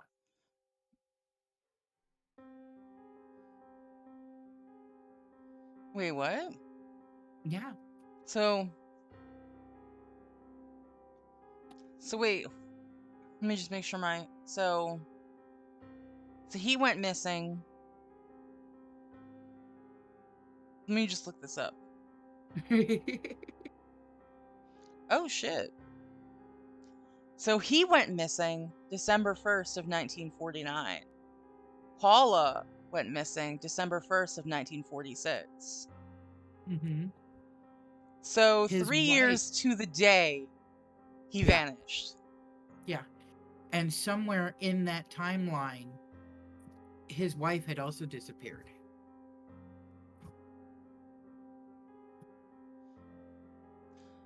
So wait, okay. What? Okay, so Yeah. where was his wife missing from? Um, he claimed that she'd gone to the market and just never returned. I cannot, um, I actually could not find more information on his wife. I spent 3 hours. It's Yeah, why I didn't I'm end trying up, to find it too, and I'm yeah, it's why I didn't end up going for this one because I could not find the information on his wife. The only mention of it is when it's tied into him.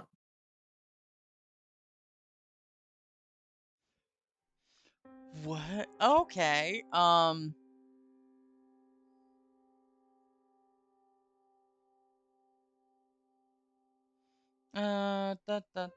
Also, it really gets me. I really, as a side note, when the internet misspells the state of Vermont, that just always makes me laugh. I'm like, bro, you tried. What happened? Let's see. Internet, tell me cool things that I need to know.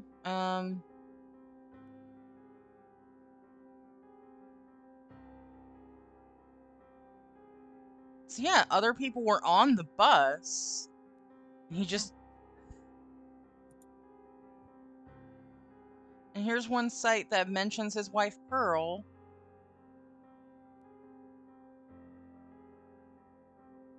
She just up and disappeared. But it doesn't say where. What on earth? Let's see. This shit's Uh, wild. oh wow, she was only 28 and he was 56. Um, Did you know that water is ice is a rock and water is lava? Yes, I did. I saw that Hank Green video. yeah, I mean, the only real mention I can find of her is once again on unexplained mystery stuff. Yeah, Um, I'm seeing the same thing. I do see that the bus that he was on when he went missing was traveling the 7, Route mhm, 7, which at Bennington meets with Route 9, which is where a lot of these it's a part of that's the section that's a part of the Bennington Triangle. I also see that he was a military veteran, yeah, but he's seen on the bus by sleeping. 14 passengers and the driver sleeping. But when they got to the last stop, he was nowhere to be found. His stuff was all there. The bus timetable lay open on his empty seat, and nobody had ever seen him get off the bus.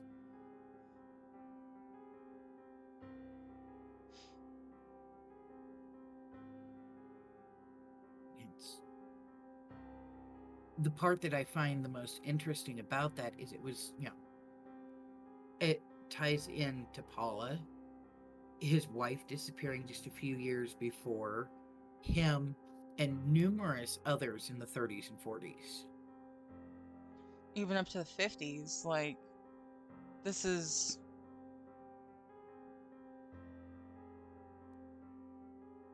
Yeah, because it says here between 45 and 50, 5 more people were reported as disappeared in the Bennington area. Again, reported, but like, it's still wild. Now, because you've got, well, reported you have Mitty Rivers in 45, Paula in 46, Paul in 1950, Frida in 50. Betty in 48. Yeah, I mean, And it's a wide range of people, of ages of people, over yeah, those times. yeah. There was I, one, where they found her later, Frida, but they had searched that area previously. Like, they found her almost a year later, in an area 3 miles from a campsite in Deerfield. But that area had been previously searched. They couldn't find any cause of death. There was nothing to determine what happened. Like, there were no visible marks or conditions that on her remains that led it to any conclusions. yeah, But the only thing that ties all of these cases together, is the geography where they went yeah, missing, which is in that Bennington Triangle area. yep, exactly. I and it's not now Bennington Triangles, also not the only place that people have just vanished without a trace. No, for sure. There are I definitely mean, you've got areas. the different triangles, all over the world, and then you've got uh the colony at Roanoke, Roanoke where is a famous one. yeah, Yes. you know, um, one case in particular from there was Virginia Dare. The year she was born, now her grandfather was the governor of the Roanoke colony.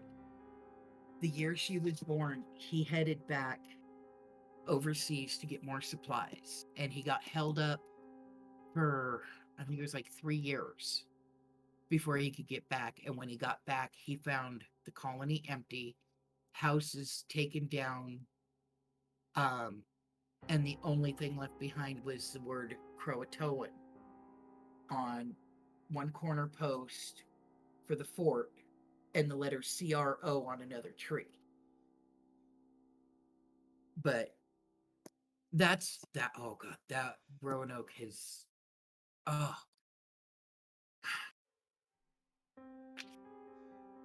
I have been invested in that one for so many years. I want to know what happened. So Zombie has been out to the colonies. Ooh, They have different like tours and stuff nowadays where you can go out um to go see it and everything. I'm just trying to pull it up because I know we talked about it previously, and I'm trying to find where we had kind of gone over the Roanoke thing, because we now, we chatted about this for a bit. But yeah, with Virginia Dare,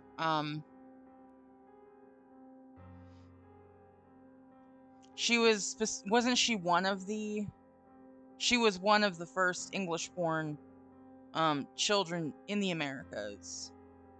she was the first. The first, my bad. Yeah.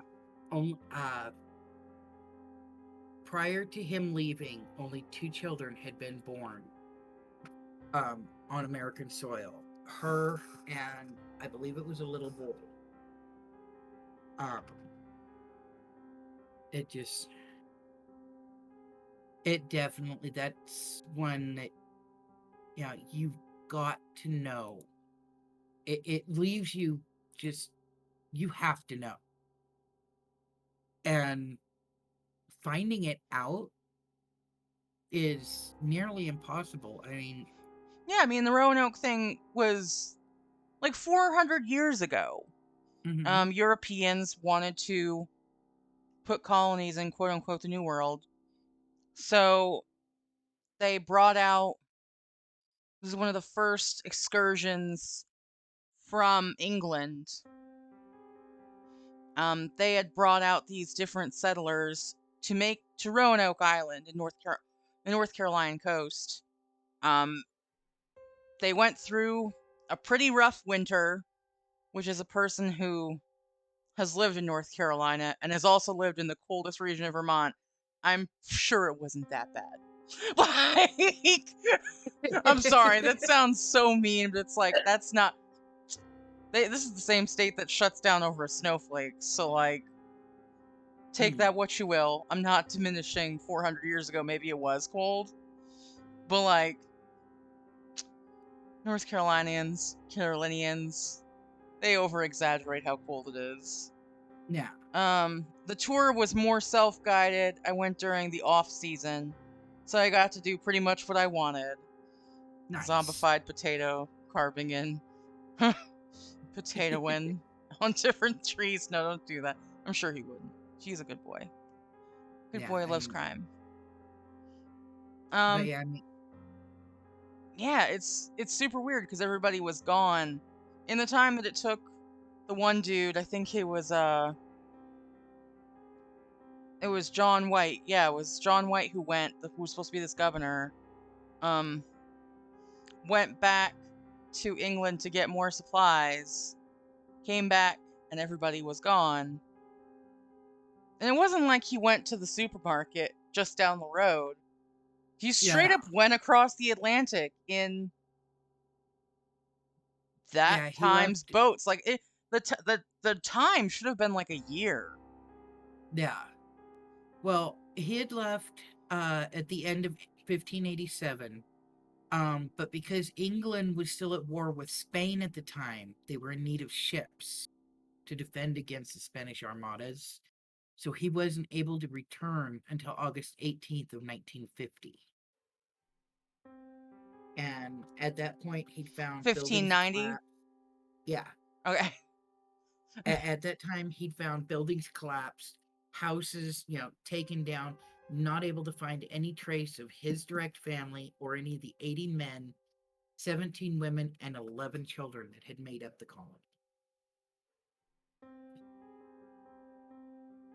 I mean, there's been reports that they may have joined in with Indians. There were native tribes in the area that apparently had two-story houses made out of stone that they supposedly learned from the settlers. Um, one, one,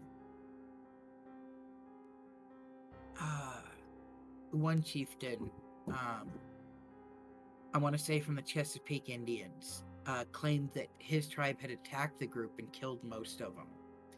Supposedly, he even had artifacts proving it, but they can't actually prove it. So, it's,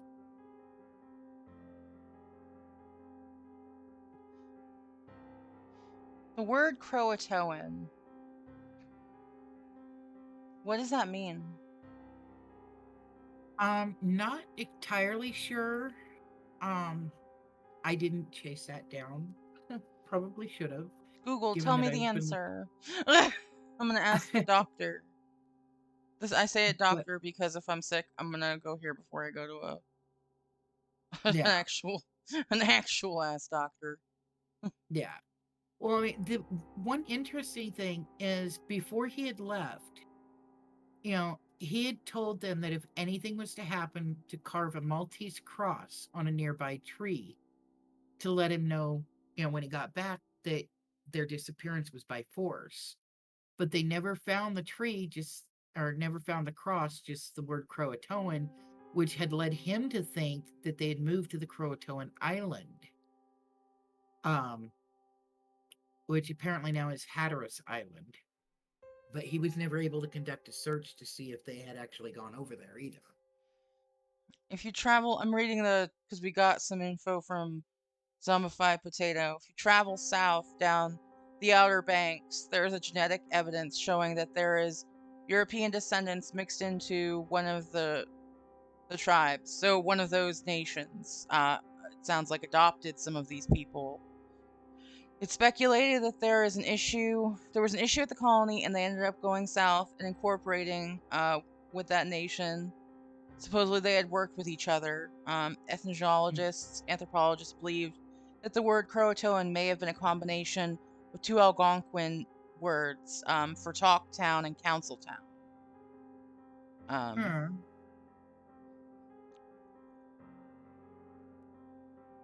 Hmm. so there's a lot of speculation.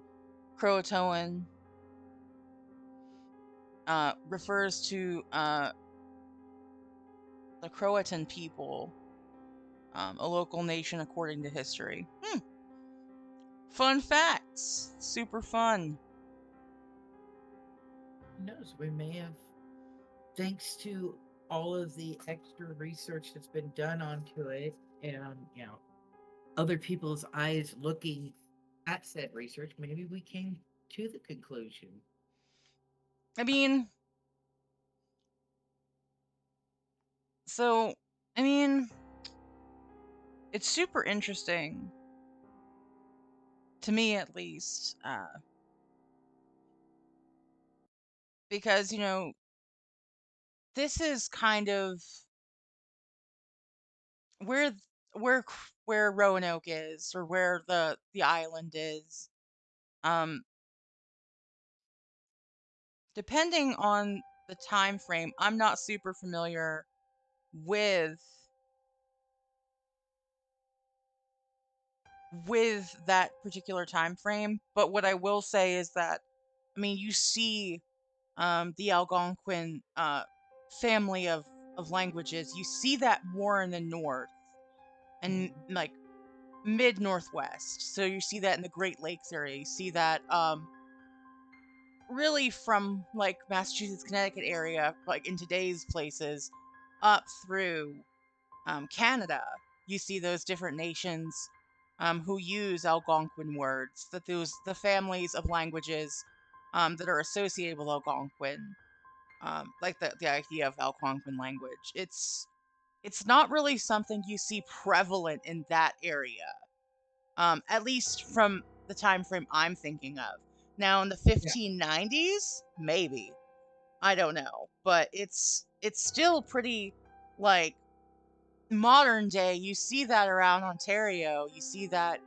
Um, you see that along like the Eastern Band. That's where you're going to see tribes that use words derived from the Algonquin language family. Yeah. I don't know enough about the nations in this area in the North Carolina region. I don't know enough about them to speak on their language, unfortunately. But that is just a super weird. Maybe I'm crazy. If I am, if I just yeah, it's yeah, you don't really see it in that area. Like you see Algonquin language types along the Micmac. You see it with Passamaquoddy. You don't see it because if I'm thinking, I'm trying to remember, but I feel like the Cherokee nations are definitely prevalent in that area. I'm trying to think of which there were I hate to say tribes because I know that's wrong. There were other nations in that region, hundreds and hundreds, because we're talking about 400 years ago. So like Hmm. 400 years ago, the nation states that would have been there are going to be different than what they are today. Today, Yeah. you see the Cherokee Nation, but I believe I want to say because I know Miss Chibi actually had some information on that previously. We had talked at great lengths about those. But I mean, the main tribes that I hate saying tribes. I just don't know. I don't know enough about that. I do know that there were some in the Virginia area, which I guess is close. I'm bad at geography, but when they returned, they started to look for the missing colonists. They did sail to the coast, but they never went far enough down due to funding and weather conditions. Hmm. Mhm. Now, I mean, all the research would lead us to that. Now, there is the possible paranormal side to it as well. You know, Uh, we're here for the paranormal. We're here for it. yeah, you know, one you had gone back on earlier, the child Walter and movie Changeling. Uh, when I was younger, I was really into the Roanoke Island colony and everything. And then for some reason, I lost interest in it up until I saw um, a Stephen King movie. And it specifically mentioned Roanoke. And it led me to wonder if maybe something similar had happened at Roanoke. Because, I mean, in the movie, I think it was Storm of the Century, if I'm remembering correctly.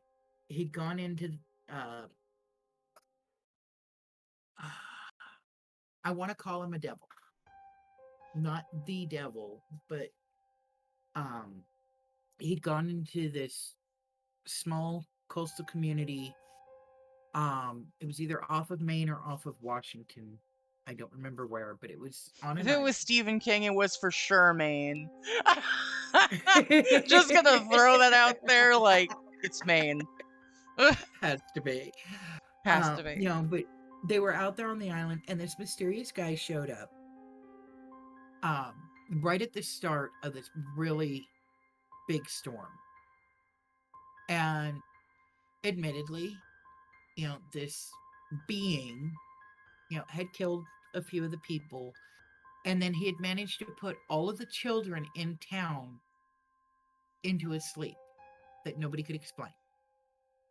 And he told them that they had to pick one child to go and learn from him, or that colony, the people on that island, would suffer the same fate as Roanoke. Now, so there What? is the paranormal possibilities of it as well. Hmm. But yeah, I want to say it was Stephen King's Storm of the Century. Me.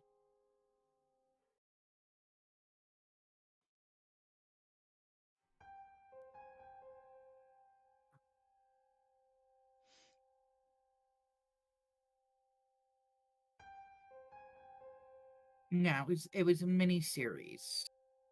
A powerful blizzard hits the fictional small island of Little Tall Island, off the coast of Maine. Called it. uh, you did for sure. The storm is so powerful that all access to the island is cut off. No one's able to leave. As the town prepares for the storm, tragedy strikes when the um, elderly resident Martha is brutally murdered by Andre Lenoche, um, a menacing stranger with a black cane decorated by a silver wolf's head.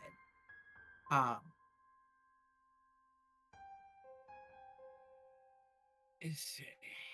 he demonstrates a supernatural ability to peer into and control minds, do hallucinations, and the only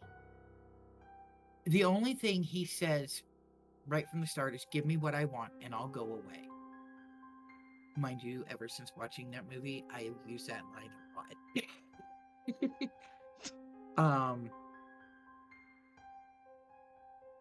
but it says, later in the evening, 200 remaining residents sleep.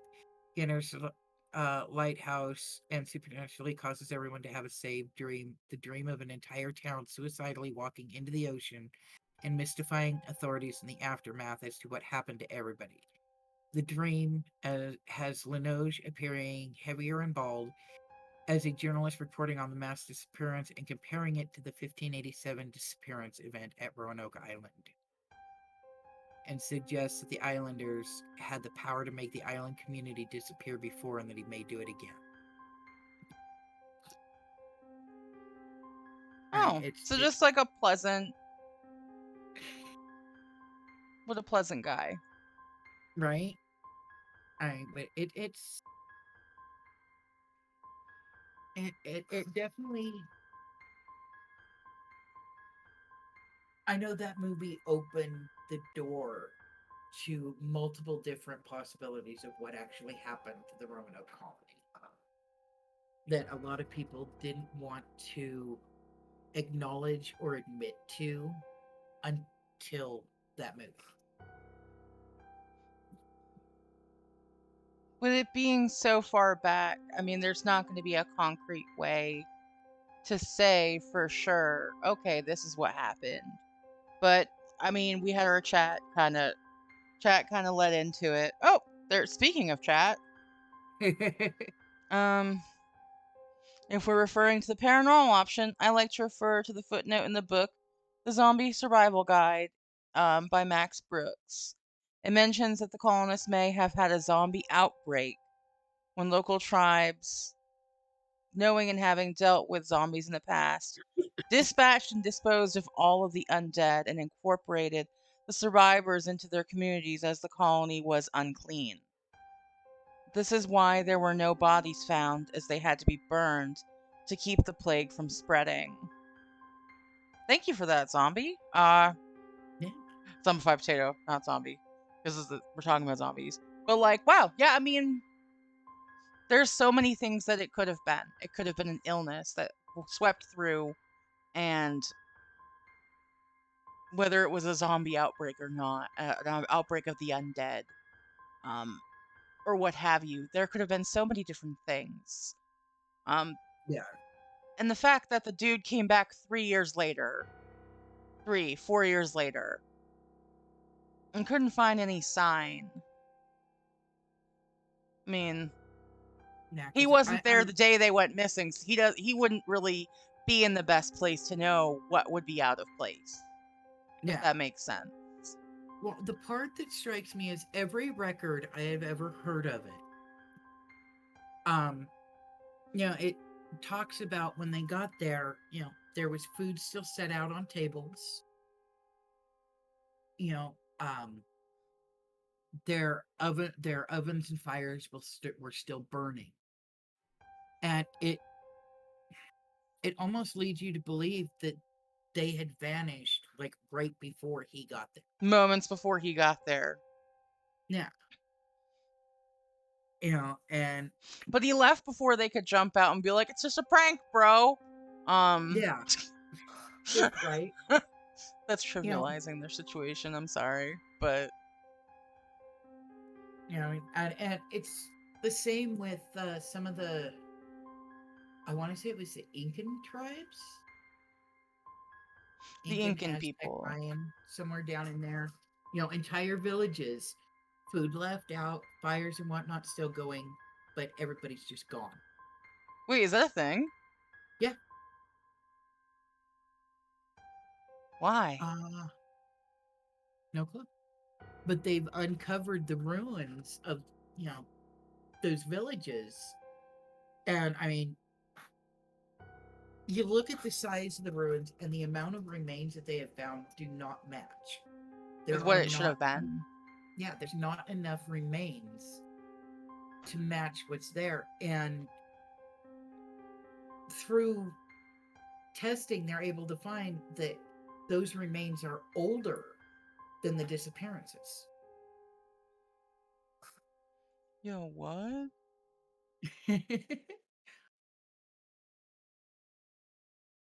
I'm just hold on, my brain is trying to process. Um, okay. Okay. So Yeah.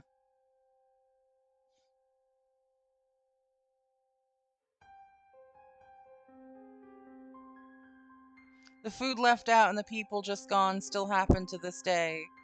It's like people just vanish into thin air. I mean, that's kind of why we're talking about this today, was because, Mm-hmm. as spooky and as scary as ghosts are, as the paranormal is, as scary as, creepy pastas can be, the thought of demons, devils, what have you, spooky, scary skeletons, cryptids, things that go bump in the night, as scary as those things are, the human experience is chock full of real ass shit that could happen to anyone at any time. Yeah. Going missing could happen to anyone at any time. I could go missing tomorrow. Um, which is terrifying. And I mean, as much as these issues are reported, I mean, we have an actual ass account from 400 years ago that we're talking about today. It aligns with something that happened 1,000 years ago in different cultures that Mm-hmm. we have information on. And there are people, hundreds of thousands of people, that go missing every day across the Yeah. globe. Um, there are so many, and I brought this up earlier at the beginning when I did the PSA. I mean, the number of indigenous women who go missing, who are kidnapped every day. Um, there's no actual reporting. There's no reliable head count of how many went missing, where they ended up with, and it's incredibly fucked up. It is. Um, and that to me is scarier than any sort of spooky scary that could pop out. Oh yeah. People do fucked up shit to other people, and that's scary. And sometimes we don't have, a lot of the time, we don't have an answer when someone disappears out of thin air. We don't Yeah. have an answer for a man who was on a bus with 15 other people, and the second they cross the 9 from the 7, he's just gone on that moving bus. Nobody saw him disappear, but he couldn't have gotten off the bus before they opened the doors. It's wild. Mm-hmm. I would rather come face to face with the scariest ghost or demon or whatnot that your mind can dredge up than come face to face with the idea of just vanishing with no trace. But that's me. No, I hear you. That's scary shit. It's scary. And again, my heart goes out to these people, their families, and really just it's heartbreaking. But I know I talked about at the beginning, chat, anyone watching the VOD, do not believe that you have to wait 24 hours to report someone. If someone is missing, report that shit immediately. Um, Yes. get loud, tell everybody, but get as many eyes on the situation as possible. Um, the more time that people have to look, the higher the probability is. I was about to do the thing where I said liability again. I gotta stop. The higher the probability is that someone will be found. Yes. Now, as they say, the first 24 hours after a disappearance is the most crucial. That is when they're going to be able to find the most evidence and have the highest chance of finding the person. And we always hope when we hear it, somebody's gone missing, that, That they're you know, just off the truck stop taking a shit. yeah, That's my you know, hope. Whenever I hear it's like, oh, they're just. I would rather that be the case than you know, everybody just or, assumed that and nobody did anything. yeah, you know, that they're still out there somewhere, and just lost track of time, you know. And I know from personal experience, when I was back in high school, we had a gal. She showed up at school that morning. And by afternoon, nobody knew where she went. A lot of us kids were all just, oh, she, decided to take off from school when nobody was paying attention, which I myself had done multiple Yeah. times. Wait till all eyes are somewhere else and slip out and, go over, go down, play in the river or whatever, go have fun rather than working. And I remember it took them 3 weeks to figure out what had happened, but she had started hitchhiking across the state because she wanted to go see her boyfriend in another town. And the relief for everybody in our town was it was palpable. You could almost reach out and touch the relief. But sadly, not everybody's that lucky. No. Now, and I mean, the school reported her within a couple of hours, and it still took them 3 weeks to figure out where she's going.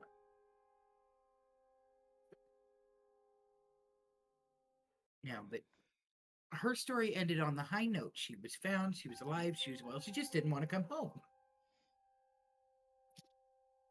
I So, mean, I'm glad that she was okay. yeah. None of us actually knew until they found her what had actually happened. We'd had reports of inmates escaping from the state penitentiary that was not too far away from where we all lived. And of course, we find out she's missing. First thing going through our minds is, oh my goodness, she ran afoul of the people that escaped prison. And for those 3 weeks, I don't think anybody in our town slept peacefully. And for the people that never get found, I mean, I don't think anybody ever goes back that's closely tied to goes back to being really comfortable with where they're at. And that's another part that makes it the most heartbreaking is they're left not knowing. For sure. It's just,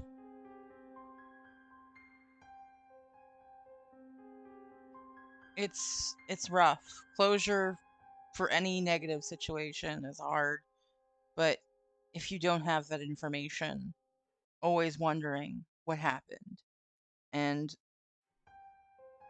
if you're like me, your brain immediately goes to worst case scenario, what happened?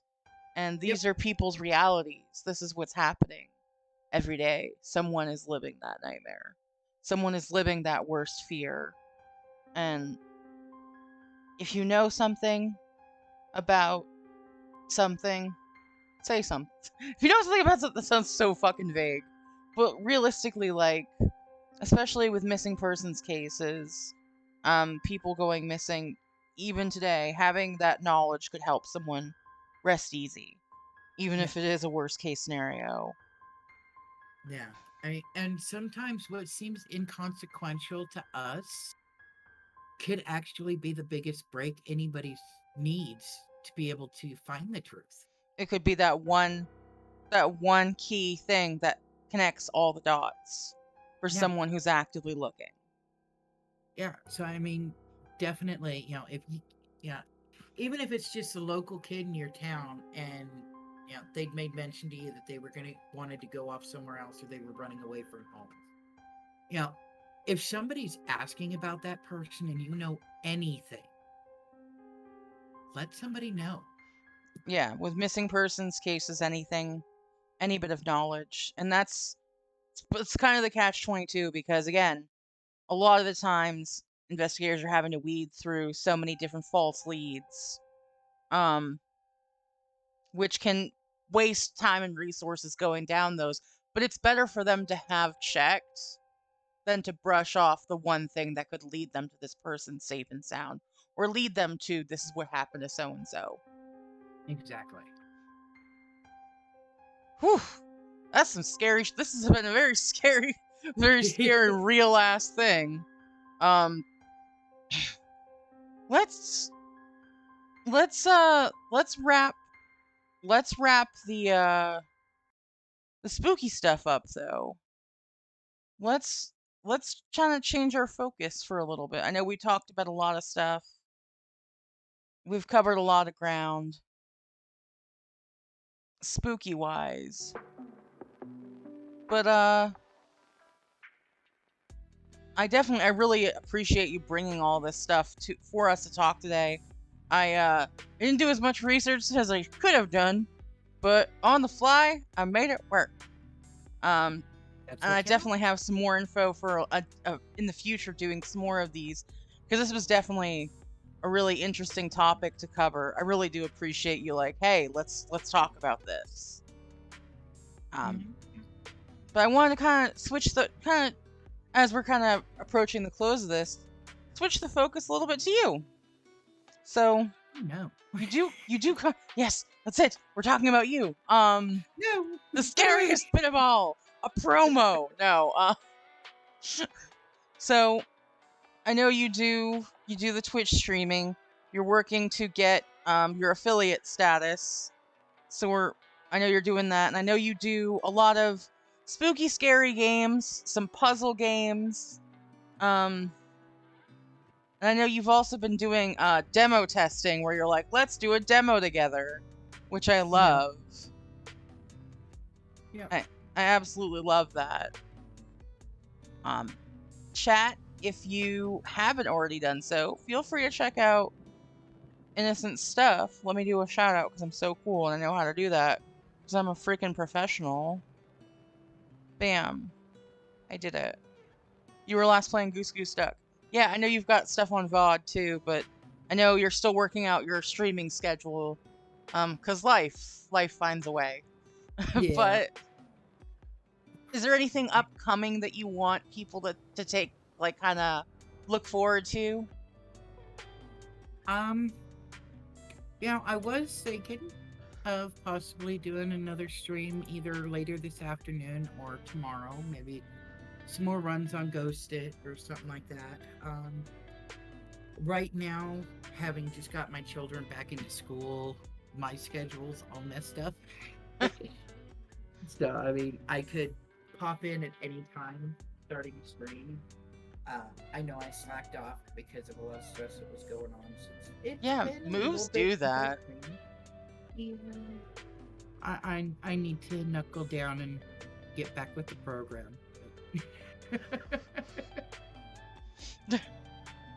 Well, I know as a part of the Shadow Guild, uh even when you're not streaming, you're involved in a lot of community projects, including the weekly gaming night, Yep. which is actually later tonight. It's at 9 p.m. Eastern Standard.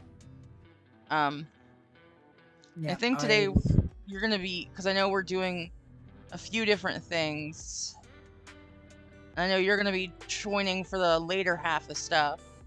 yeah. Depending on what we do, I may even stream that. Hey, that's not bad. That's not bad. Um, I know I I've been think meaning to get into my own streaming stuff, but I haven't. Um, I was dealing with a move, much as you were. yeah, And then we did the very successful fundraising bit, and then yeah. after that, I think that was the last time I streamed actually. Oh man. Bad it's it's hard when you're an adult person trying to like coordinate being on and out and about in the world. But I know you've been working on some stuff. I know you were talking earlier about what was it? Oh, you were telling me it. It wasn't here, but it was somewhere else. It may have been earlier this week or maybe last week. We had talked about demo testing something. Oh yeah.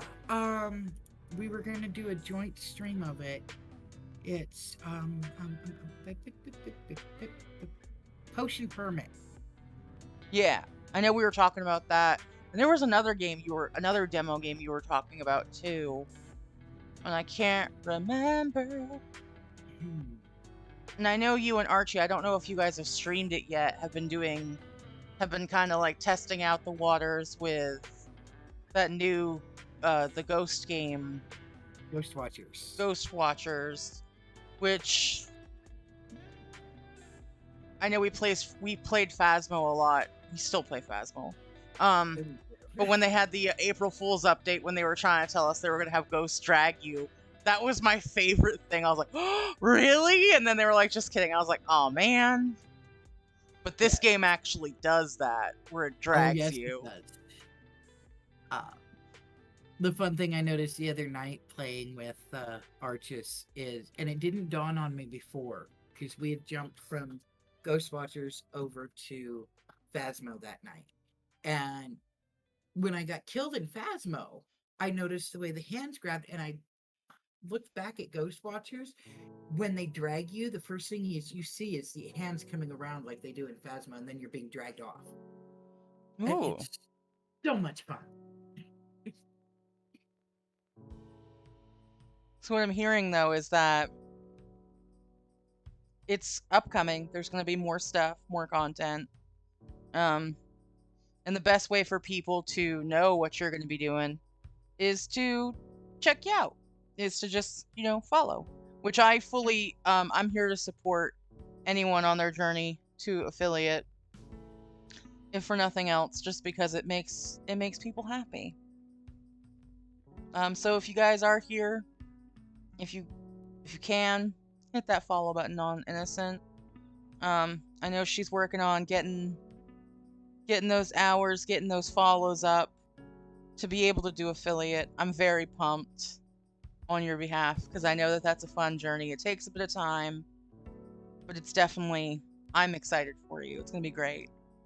Yeah. I'm still looking forward to getting it. I got um a bit down there for a while because I had my hours and my viewers, people chatting. I had all of that where it needed to be, and I was just, my issue seems to be getting the followers. So it'll Well, happen. it'll happen. It'll happen for sure. In the meantime, though, I am super excited to see what new games you're going to be going on with. Very pumped. And I am, again, super thankful that you could make time today to hang out with me and talk about this. This is Definitely. definitely, this has been a very good experience. I've learned a lot. We've chatted through a lot of different things. And with this being such a reality, um, having that discussion, being open about it, has definitely been super good. Super good. I think this has been a fun time. I've had fun. We've also been very spooked. Um, Still pretty heartbroken over Gus. Not gonna lie to you, Gus the dog. Yeah. Um, Why pick on the dog? Come on. why? The dog did nothing in this situation. But yeah, I'm looking forward. I know that we had talked about a future episode, and I am super pumped for the next time you visit. So we're gonna have a great time, and we'll see what other stuff. If you want to continue down this one, we'll definitely go into it. Or if you have another topic, I'm very pumped about it. Yeah. Before we wrap up, is there anything specifically you wanna say to everybody, or any type of thing that you want to bring people's knowledge attention to? Um, Honestly, about the only thing I can think of is just, the reminder that, if you know somebody that's gone missing, or even if you don't know for sure, let somebody know. Let someone know. Because chances are yours could be the voice that makes the difference.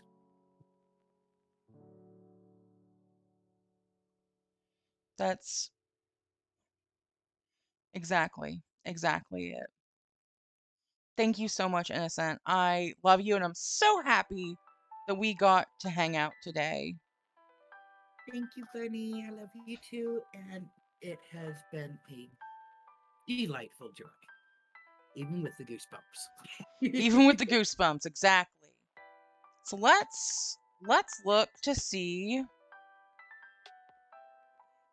who we can raid. Let's see who we can raid. Let me take a look. I don't see anyone having claimed the raid channel point. So I think we should raid Blasty. I think that's what we're gonna do. There we go. Yes, babe. Blast Hub is streaming. Well, again, I hope you guys have had a spooky Saturday with us. Be sure to check out InnocentIvy stuff over on Twitch.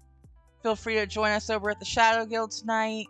And I'm very excited for everything. Next week we'll be hanging out with We'll be hanging out with the Mistress of Misery herself, Tigress. But for now, I hope you guys have a beautiful Saturday. And let's raid Blasty. Blast Up. We're gonna raid Blast Up. He's playing Minecraft right now. Make sure to show him some love. And I'll see you next time. Bye, Internet! Hey guys.